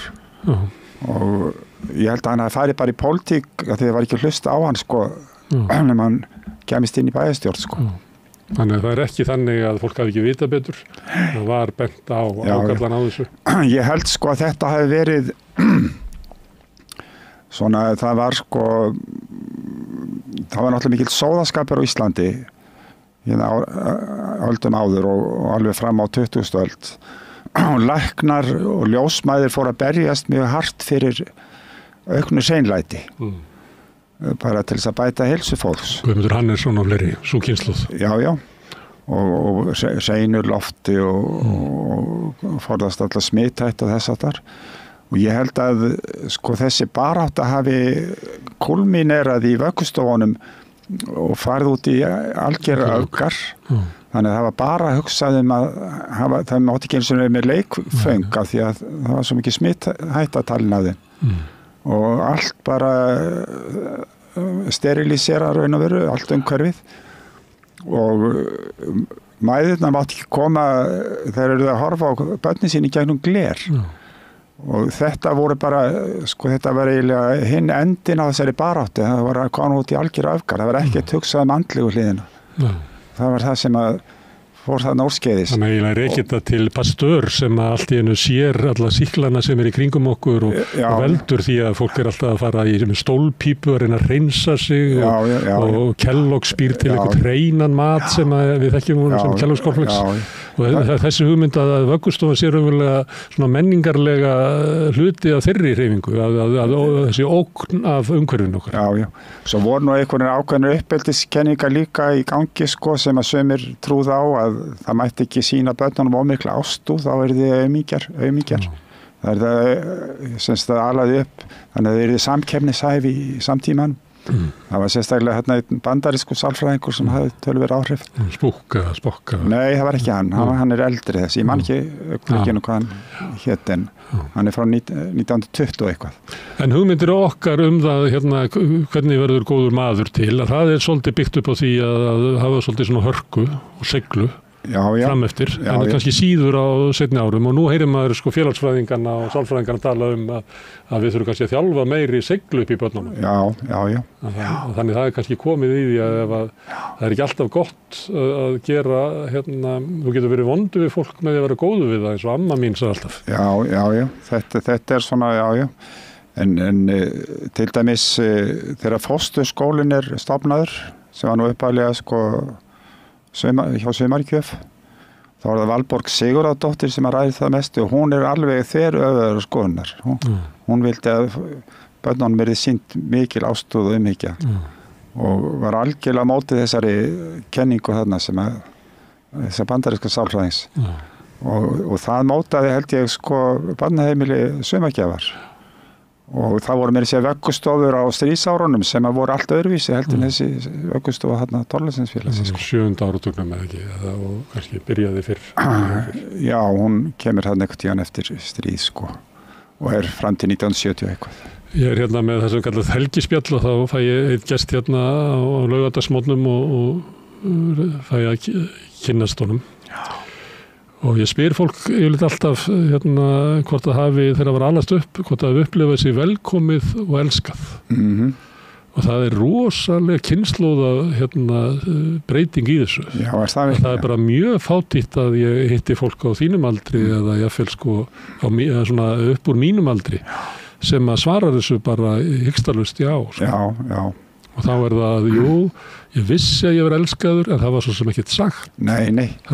Það ég get alveg sagt það sama, þó að mér foreldrunum þótti vænt mig og ég hefði ekki nýttaði með kvartað, þá var mér aldrei hrósað. Það var alveg saman hvað ég gerði og það þótti bara ekki við hæfi að vera að hrósa börnum sko. Og pabbi minn fékkst nú við listmálin og ég var góður í tekník og hann gaf nú ekki mikið fyrir það sko. Hann ætlaði ekki að drepa þig með hrósi? Nei, það var sko ekki. Og þetta var nú bara lenska held ég á Íslandi mjög lengi. Kannski, Guðjón, að ég má breyta sig yfir í algjör og auðla sálfræði, kannski það ástæði fyrir því að þú hefur gefið út svona mikið af bókum. Já, það skildi á ekki vera. Ég þurfti það getur vel verið. Maður getur ekki svarað því. Það eru gaman að tala við þig þetta hérna, áhugaverða mál. Má ég aðeins að því að hérna, ég þeirra skoðunar að fjölmiðlar er alltaf að bera svip af sínum tímum og það var alltaf kosið núna helgina og ég veit að þú ert hérna, pólitískt þenkjandi og mikið áhuga á stjórnmálum. Varstu glaður úrslitin? Já, ég frekar sko. Já. Mér finnst það vísu leiðilegt sko að þessir eins og Vinstri græn og og sósíalistaflokkurinn og jáfnvel Píratar hafi dottið út sko.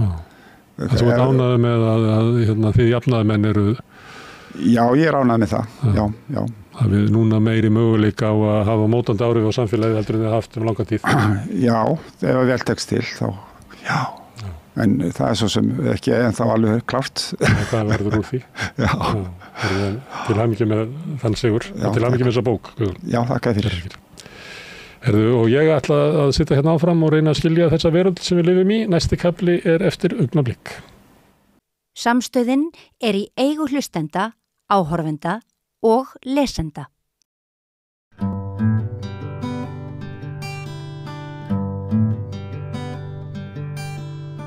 Komið sæl, ég heiti Oddný Eir og að rauðaborðinu eru komin feðgin. Það Darri Gunnarsson, verkfræðingur og Rósa Líf Darradóttir, formaður samtaka dýravelferð og læknir. Þið eru bæði raunar í samtökum dýravelferð og komið hingað sem slíkt til að segja okkur frá svona vitundarvakningu gegn verksmiðjubúskap svína og það búið að vera svona svolítið ábyrjandi allavega hjá mér á Facebook sláandi auglýsingar með slagorðinu sem ansið svona flott ljóðrænt.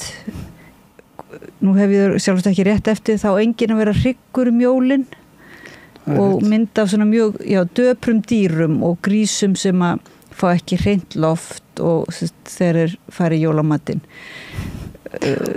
Vil ég byrja að segja mér frá þessari herferð svona? Já, þetta svona auglýsingaherferð sem að við höfum staðið fyrir núna undanverðin 3 ár og í ár hún svona aðeins stærri og meiri en við byrjuðum fyrr og náðum að safna smá pening til þess að kaupa auglýsingar og erum núna á skiltum og strætóskýlum og inn á fréttamiðlum en tilgangur með þessu eiginlega að hann eiginlega þríþættur það að kynna þetta dásamlega dýr fyrir fólki sem að einhvern veginn enginn þekkir og ýmsar svona ranghugmyndir eða mýtur eru oft á lofti svo það að varpa ljósi á slæman aðbúnað þeirra í matvælaiðnaði og svo það þriðja að við erum að hvetja fólk til þess að vera ekki að kaupa þessar vörur sem að koma úr þessum verksmiðjubúum og við erum ekki að taka þátt í þessu og raun og veru samþykkja þessa meðferð á dýrum. Þannig að þetta svona, já, við erum að reyna að höfða til samvisku fólks að svona láta sér aðeins þykja vænt þessi dýr og kannski já, bara hvetja þau til þess að aðeins hugsa sig hvað að velja ofan í körfuna og hvað svona býr að baki, hvernig varan framleidd. En það þá eiginlega aðal gagnrýnin hjá ykkur á þennan verksmiðjubúskap að mynduð vera sem sagt jákvæðri gagnvart jólasteik, svínasteik sem væri ekki verksmiðju, sem sagt ekki verksmiðjubúskapur? Já, það náttúrulega auðvitað töluverður munur á því til dæmis eins og hvernig svín og kjúklingar eru alin og önnur dýr. Við gerum okkur alveg grein fyrir því. Það aðalega bara að koma þessari hugsun fyrir hjá fólki. Hvernig varð þetta til? Hvað varð til þess að þetta endaði á disknum hjá mér og fólk síðan stýrir því alveg sjálft hvað það tekur þessa hugsun langt. Já. Við auðvitað bara hvetjum fólk til þess að gera sitt besta, velja eins vel og það getur.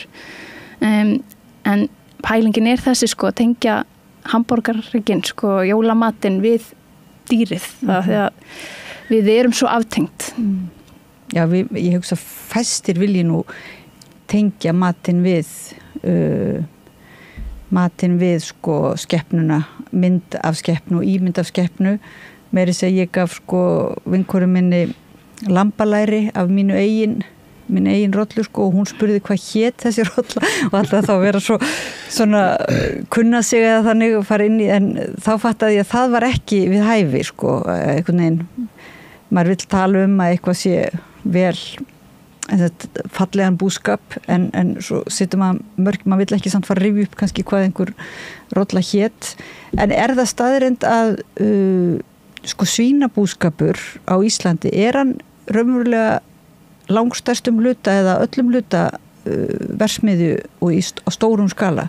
Langstærstum hluta hann það og það eins og þú varst að benda á hérna á hana. Við erum skilabúðin í félagskapnum okkar að dýrin eiga gott líf og hafa tækifæri til að upplifa sínar eðlilegu þarfir og svínin okkur svo fjarlæg.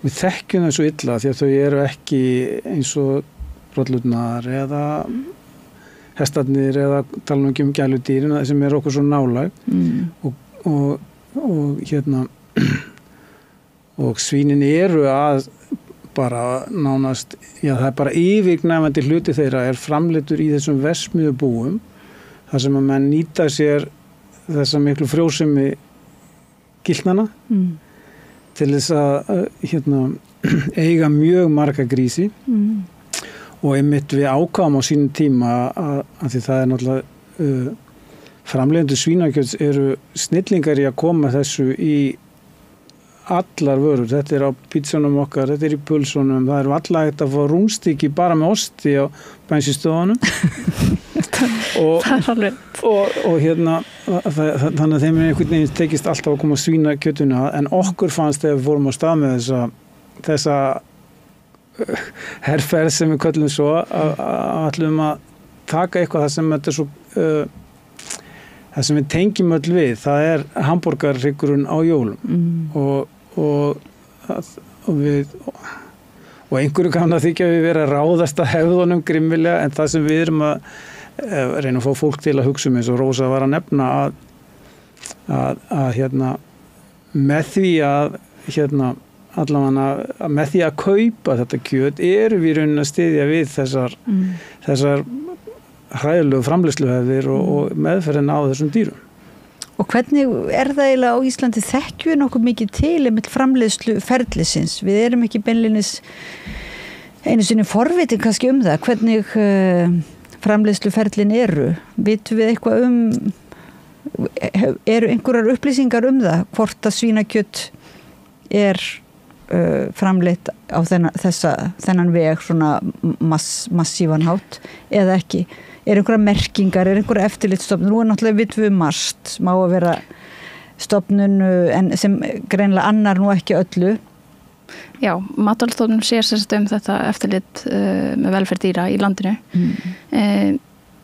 og það ekki hægt að það engar svona sérmerkingar hér á landi eins og í til dæmis Þýskalandi var tekið upp þá eru kjötafurðir merktar eftir aðbúnað dýrana og þá getur fólk valið sér hvers konar matvæli það að kaupa og hvernig framleiðslu það styður þannig það vantar svolítið og við erum svolítið gjörn við Íslandingar að halda bara einhvern veginn að hér sé allt svolítið frábært sérstaklega með þetta hvernig við förum með dýr en svo þegar við skoðum það þá það kannski ekki að standast skoðun sérstaklega ef við erum með þessar staðrendir Íslandingar eru ein af örfáum þjóðum eftir í Evrópu sem eru ennþá stundar loðdýrabúskap við erum ennþá í hvalveiðunum eða erum ennþá einhvern veginn að rífast hvalveiðar eitthvað mál sem ætti að vera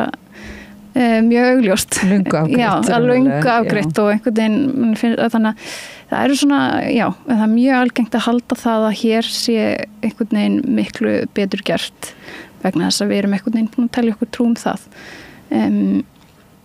þannig en hérna við fórum náttúrulega í talsverða rannsóknarvinnu áður en við fórum á stað, það okkur mjög mikilvægt að halda fram staðrindum og við vöndum okkur við það sem við setjum fram við töluðum við sérgreinadeillækni svína hjá MAST og við sendum á hann spurningar og það allt sem að kemur frá okkur staðfest en þetta til dæmis atriði eins og þetta með að grísirnir eru halaklyftir á fyrstu 4 dögum lífs þeirra þá halinn aðeins klipptur og þannig verið að klippa bein af dýrinu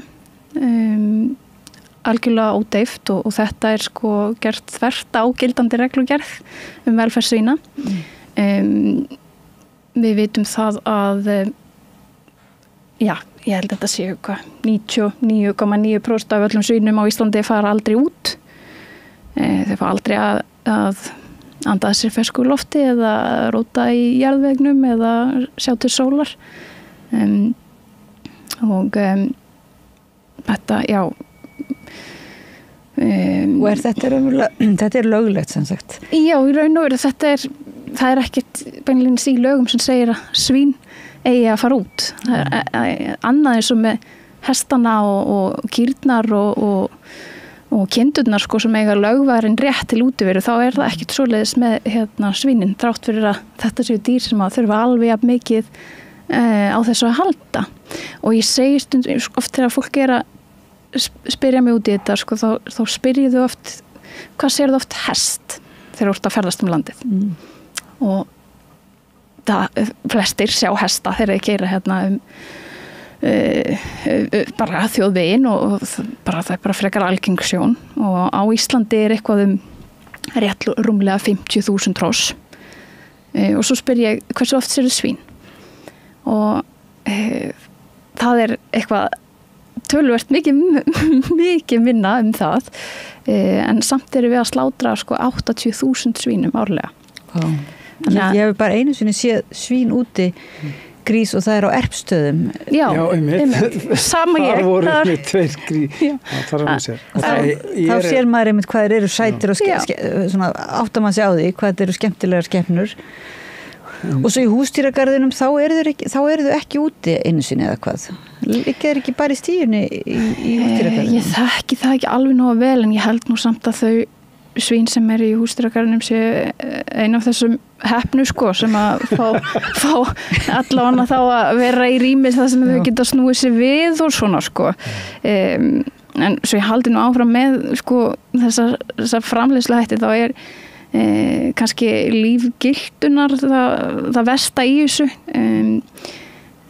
hún stendur í einhverju sem heitir gotstíja sem er eitthvað sem er næsti að vera einhvers konar járnbúr sem er það þröngt að hún getur ekki snúið sér við, hún stendur í sömu sporum að minnstakosti 28 daga í senn á meðan hún er með þess að grísina unga fyrstu 4 vikunar og í þessum aðstæðum þá getur hún einungis staðið upp og legist niður og lagst niður og svo bara eru teknir af henni grísirnir þarna þegar þeir eru 4 vikna og svo bara endurtekur þetta ferli sig þanga til að líkami hennar gefur sig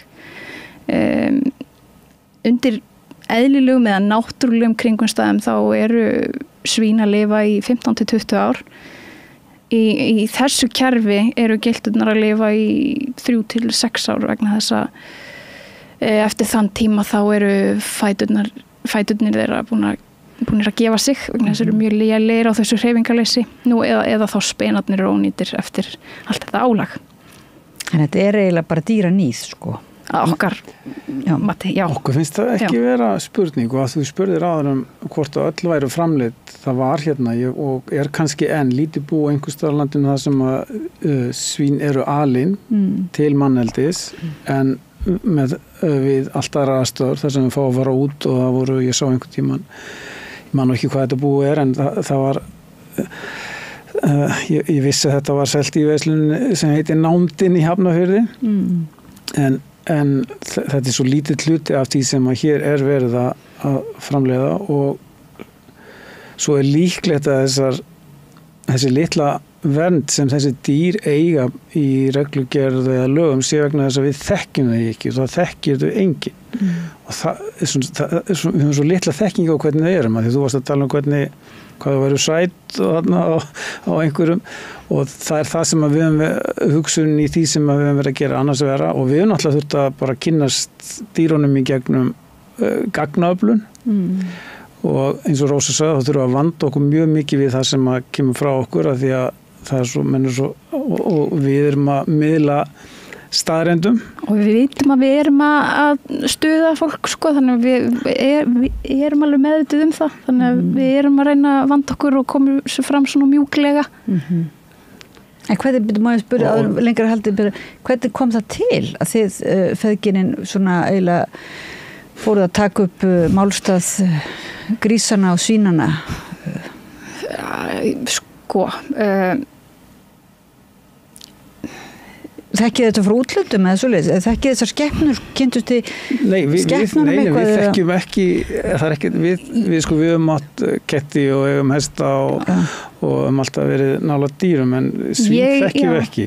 Ég leiðist einhvern veginn út í þessa, sko, baráttu fyrir velferð dýra í gegnum þetta sem heitir blóðmerahald og það einhvern veginn snerti okkur svolítið þegar við erum hestafólk og út frá því verða þessi samtök til og í kringum góðan hópa fólki og eitt föstudagskvöldið þá man ég að þú hringir í mig og spyr mig, pabbi hringir í mig og spyr mig, getum við ekki gert eitthvað fyrir svínin? Þetta er svo skelfilegt og það veit enginn af þessu og af því að við erum svo miklu dýravinnir þá trúum við því að ef að okkur tekst að koma þessum upplýsingum til almennings og bara venjulegs fólks að ég get ekki trúað öðru en að við séum flest sammála það að þetta sé ekki í lagi. Þannig að þetta einhvern veginn byrjar þannig og þá kynnumst við henni Hörpu Kristbergsdóttir sem að kemur í þetta með okkur og við bara förum á stað með eitthvað svona lítið verkefni svona, og þá einhvern veginn fæðist þessi hugmyndum að tengja þetta einhvern veginn við jólin.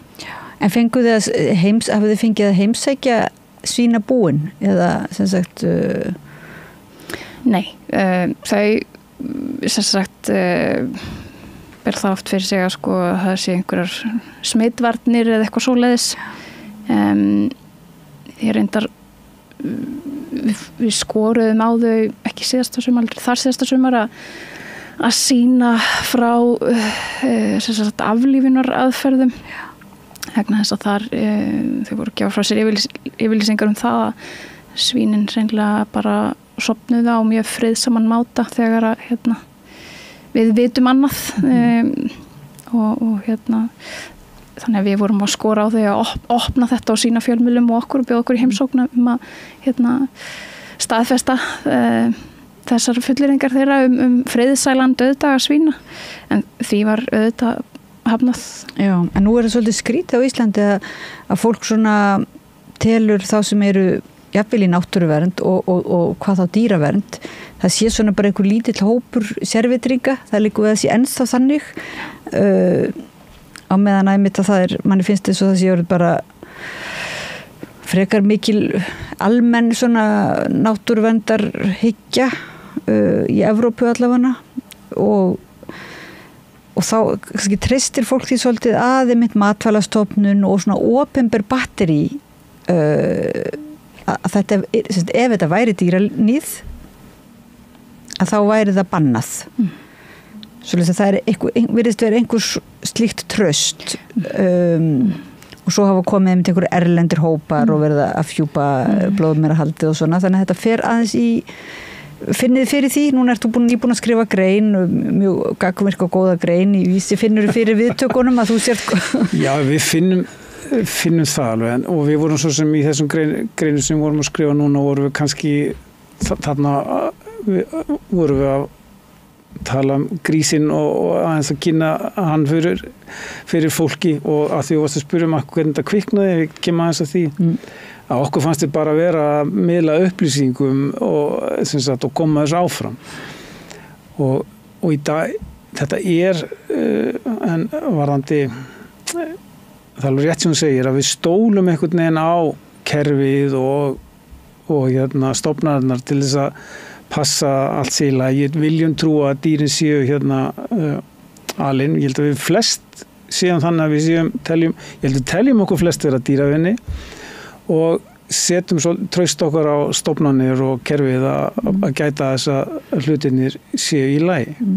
Og svo á sama tíma krafan ódýr matvæli og ódýr kjöt mjög hávær og það nákvæmlega svona sem við búum til ódýrt kjöt, að finna frjósum dýr sem að við getum gengið hart fram í að framleiða kjötið okkar og það verður líka þessi háværa krafa samfélagsins en þannig treystum við ekki bara einmitt yfir höfuð Íslendingar of mikið á eitthvað eftirlit og opinbera sem að raunverulega ef betur að gá þá hefur flestum eftirlitsstofnum verið lokað eða þær eru fjársveltar að einhverju liti og bara eftirliti ábótavant á svo mörgum sviðum.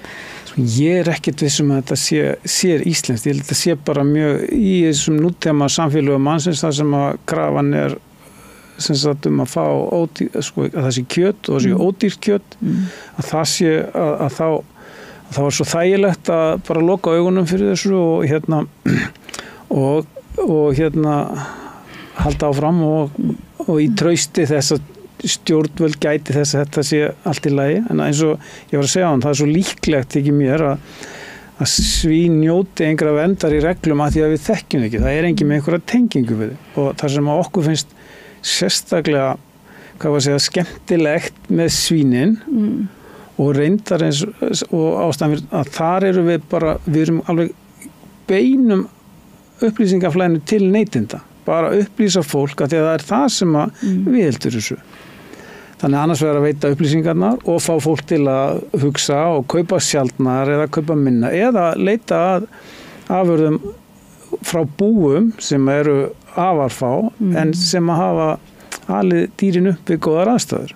Hvar var þetta nálgast slíkar upplýsingar? Vitið það? Eins og hvar getum við nálgast upplýsingar hvort einhver að selja kjöt sem framleitt á það ekki bara kjöri tækifæri fyrir þá framleiðendur að kynna sig núna á sviðið því að ég held að mér finnst það ekki vera einhvern veginn okkar hlutverk að tala það en ég held að sé fínt ef það einhverja núti sem að gera þetta öðruvísi að koma bara í lið með okkur jafnvel og segja bara hefur við Það alltaf það sama því þá hafa þeir raunverulega minni peninga því þeir selja miklu minna og þá geta þeir ekki auglýst eins mikið þannig að vítahringurinn viðhelst auðvitað þeir sem eru með þessa fjöldaframleiðslu þeir fá peningin til þess að auglýsa sig og koma í mitt eins og þú segir komin í hverju einustu bensinsjoppu sínum afurðum og þannig að það verður svolítið erfitt fyrir hinn að koma sér inn á markað væntanlega. Ekki hægt að gera kröfu það að þrýsta á stjórnvöld til dæmis núna stjórnvöld sem að verða til ný ráðamenn að ég veit ekki, setja einhver reglugerðir eða hvatningu til þeirra sem að gera þetta á annan hátt? Jú, það auðvitað hægt að gera það.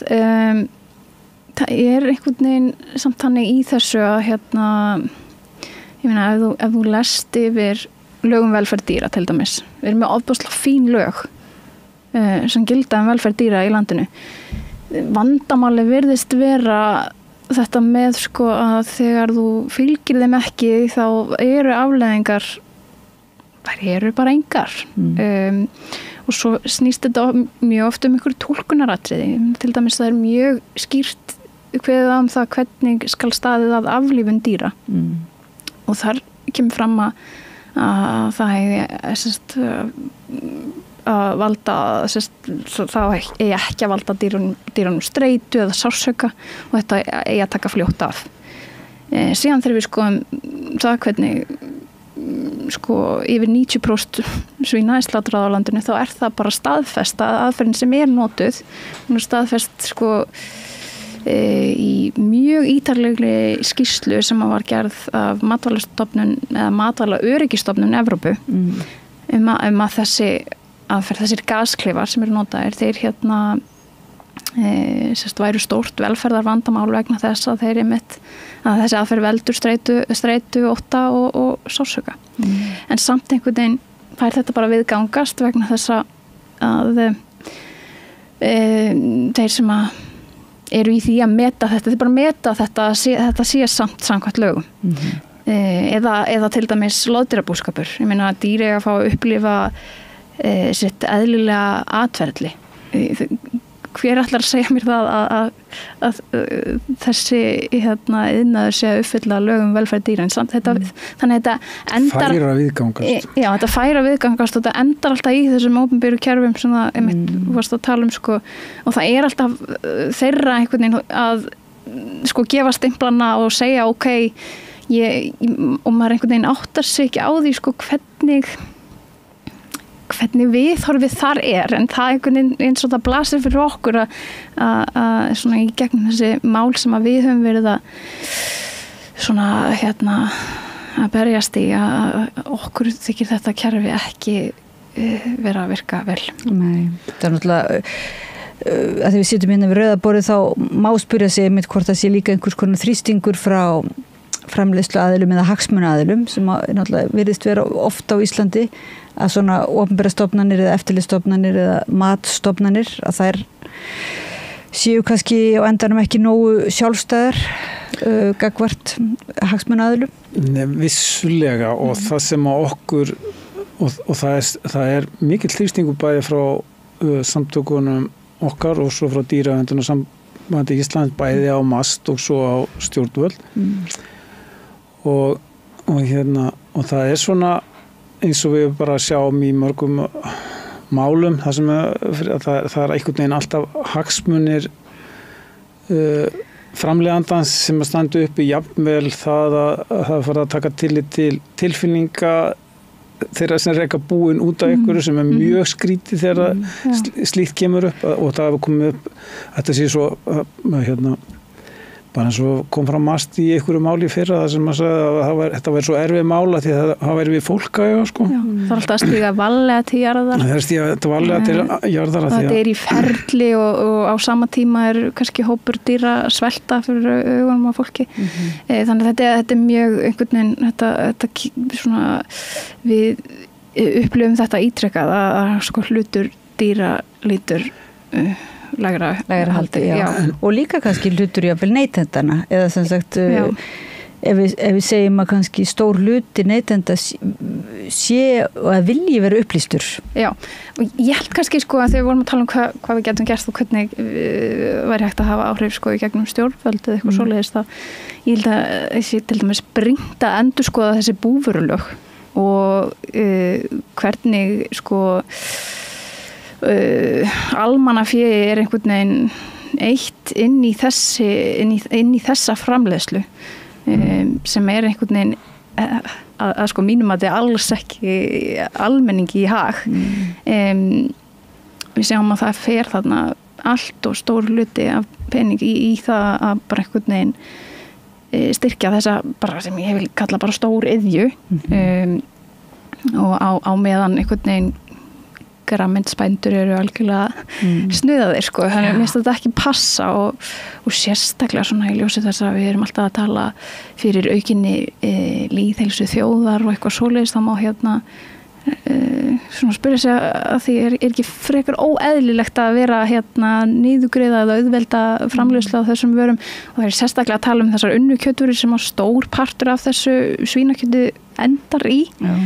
Og stór, sem flesti segja sé mitt bara mjög lýðheilsulegt vandamál þetta eru krabbameinsvaldandi vörur þetta eru í sama flokki og sígarettur í flokkun sem alþjóða heilbrigðisstofnunar þannig að við vitum að þessar vörur eru að valda krabbameini, við vitum að það eru mjög sterk tengsl á milli allskyns lífsstílssjúkdóma eins og sykursýki og kransæðasjúkdóms þannig að það kannski líka eitthvað svona sálfræðilega að því að svínakjöt hefur verið svo mikið unnið og mikið notað í unnar kjötvörur og svoleiðis og einmitt hefur verið svolítið flokkað sem beikonið og allt svona eins og tákmynd fyrir þetta óhollusta lífeyri þannig að það eins og verið svona eitthvað samviskubitt fólk tengir svín kannski við samviskubitt og kannski þess vegna bara fólk vill ekkert vita eins og af Já, það alveg, það vill viðhalda aftengingunni sko til þess að það er erfitt að þurfa einhvern veginn að taka ábyrgð sjálfur og breyta sér og það mjög algengt, ég upplifði það allavega að fólki í kringum okkur að það verður svo reitt út í kerfið þegar það heyrir að þessu, bara hvernig má þetta vera að því það er svolítið erfitt að heyra að maður kannski búin að vera að taka þátt í þessu án þess að veita af því en það þetta ekki ætlunin, það bara að planta þessu fræði hjá fólki sko. En það virðist vera mikil eiginlega eftirspurn verð ég að segja svona hjá fólki eftir til dæmis meiri lífrænum afurðum, fleiri lífrænum afurðum á Íslandi og frá sem sagt svona rekjanleika að maður geti vitað hvers konar ferli átt sér stað við framleiðsluna og að sé hvað ég segja, mannúðlegt eða dýrúðlegt eða orða að nota þá siðlegt bara ferli, framleiðsluferli og svo leiðis en einhvern veginn virðist stjórnvöld hafa meira lagt púst í þessa, eins og þú segir, stóriðju. Það stóriðja í orku og það stóriðja í matvælaöflun. Það eins og við séum alveg svona först í gamaldags, nú ert þú verkfræðingur, getur ekki höfða svona til þessara gamlu verkfræðinga sem að keyra áfram þessa... Jú, það náttúrulega, þessum sem Rósa vill hafa með að það fínt að hafa eitthvað svona gamla kall í þessu líka, þessi ekki bara ungar stelpur úr Nei, þetta alveg þannig að jú, við erum að hafa til fólks með því að deila upplýsingum þetta og að því ég held líka að þetta frumkvæði til að stofna fyrirtækin og svo sem að bara gott og svo þetta vill fólk rekast í fyrirtæki og við sjáum að þau eru öflug og jafnvel eru þau að njóta styrkja frá en opinbera meðan að þau get ekki framfylgt reglunum sem þeir eru sett, meiri þess að reglunum sem að svínaframleiðendur eru sett, það er ekki farið eftir þeim. Og sama tímina eru við að styrkja þetta. Já, og þetta einhvern veginn svona hvað þetta virðist vera ótrúlega hvað er gjant í mitt að loka augunum fyrir þessu og að því við sko þetta að því tölum pólitíkina þetta náttúrulega stór pólitískt það var mjög gott að Dýraverndunarssamband Íslands hélt lítið málþing fyrir kosningar með fulltrúum allra stjórnmálaflokka og þar var til dæmis nefnd og þau voru spurð að því hvort að þau hvort flokkarnir væru til í að gera þær breytingar að eftirlitsaðili með dýravelferðinni væri ekki svo sami og ábyrgur fyrir matvæla eftirlitinu, það að segja aðskilja dýravelferðar eftirlitslutan frá MAST og það voru allir sammála þessari einföldu spurning og þetta í lögunum sem eru eins og Rósa sagði, lögin frá 2013 eru góð en þau falla en oft túlku dýrunum í óhuga þegar til kastana kemur. En það væri til dæmis eftirliti snerti mjög til bóta ef að eftirliti með dýravelferðinu væri aðskilið. Og svo þetta náttúrulega stórpólitískt eins og þú varst að nefna áðan þar að segja annars vegar spurningin heilnæmar vörur. Framleiðsla á kjöti svakalega orkufrek. Og hún miklu orkufrekari heldur en flutningurinn á milli landa. Flutningurinn á milli landa og vörum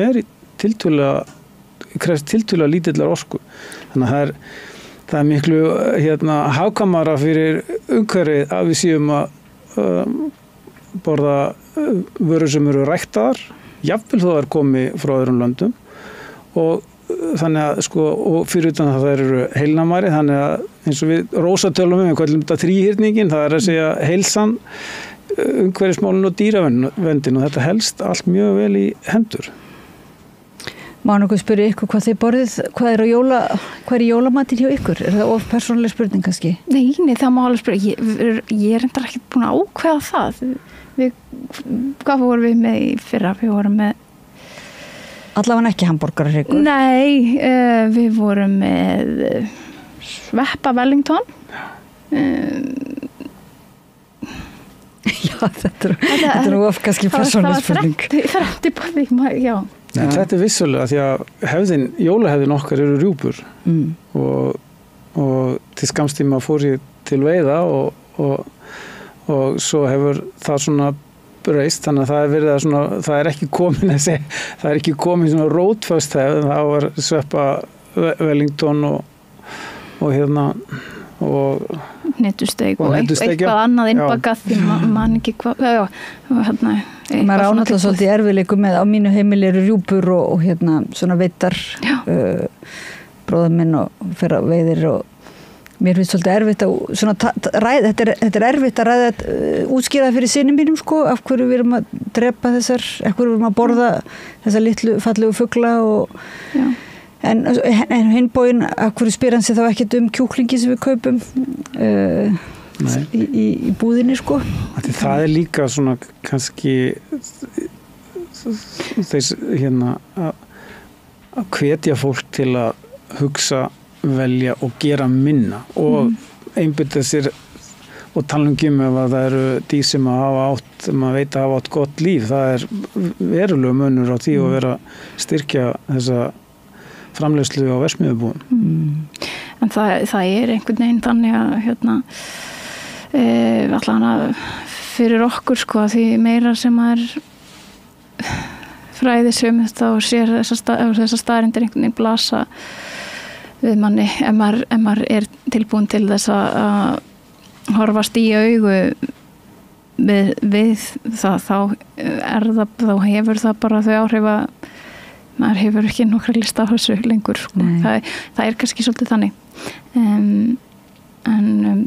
þannig það hérna Ég ætla að segja eitt með varandi svín sko, það komur svolítið óvart að komast að því að hérna það voru vist sko miklu meiri svínamenning hérna á Íslandi til dæmis sko Freyja frjósemisgyðjan okkar hún held ég með svín sko í sínu einkennismerki og sum bæjarnöfn ekki eins og Saurbær, ég held að það þýði sko Svínadalur og svona og raunverulega Svínavatn og svona fallegur symbolismi í kringum svín og grísi sem hefur einhvern veginn svo glötrast niður, þetta er alltaf furðulegt og með þess að fordóma að vera eins og í svínastíu og samt eru svín svo hreinlát sko. Einmitt, þetta er mjög merkilegt sko og hérna en við sjáum það bara sama þróun að eiga sér stað hér og alls staðar annars staðar er að hérna, búum fækkar og þau stækka og þetta er allt til þess að það er þannig að velferð dýrana er fórnað til þess að halda framleiðslukostnað niðri. Það er bara það sem skýr þetta. Og svo segja sumir að það sé þá gott fyrir neytendurna því þá sé það ódýrara en þá þarf fólk að vita. En við þurfum aðeins að hugsa lengra, er það ekki? Já, af því neytandinn á líka alveg rétt á því að vita hvernig þetta verður til. Og kannski væri það ekkit dýrara jafnvel þótt að við vitum ekki, við höfum ekki prófað þeim valkostinu. En svo mjög merkilegt þegar þú segir sko orðræðan hvernig við notum, þetta er oft notað einhverjum svona niðrandi meiningu sko fullur eins og svín eða svínastíga eins og segir og þessi einhvern veginn orðnótkun kannski viðheldur þessar vanþekkingu þessi dýr vegna þess að þau eru mjög hreinlát. Svín sem fá tækifæri til þess að hreyfa sig og svona stunda sitt eðlilega atferli, þau gera þarfir sínar sko langt frá þar sem að þau halda sig. Þau eru alveg stórkostlega vel gefin. Þau leysa verkefni og þrautir betur en simpansar. Þau þekkja speilmynd sína. Þau kunna meta tónlist. Það er hægt að kenna þeim að spila tölvuspil. Þau grísir dilla halanum þeir eru glaðir.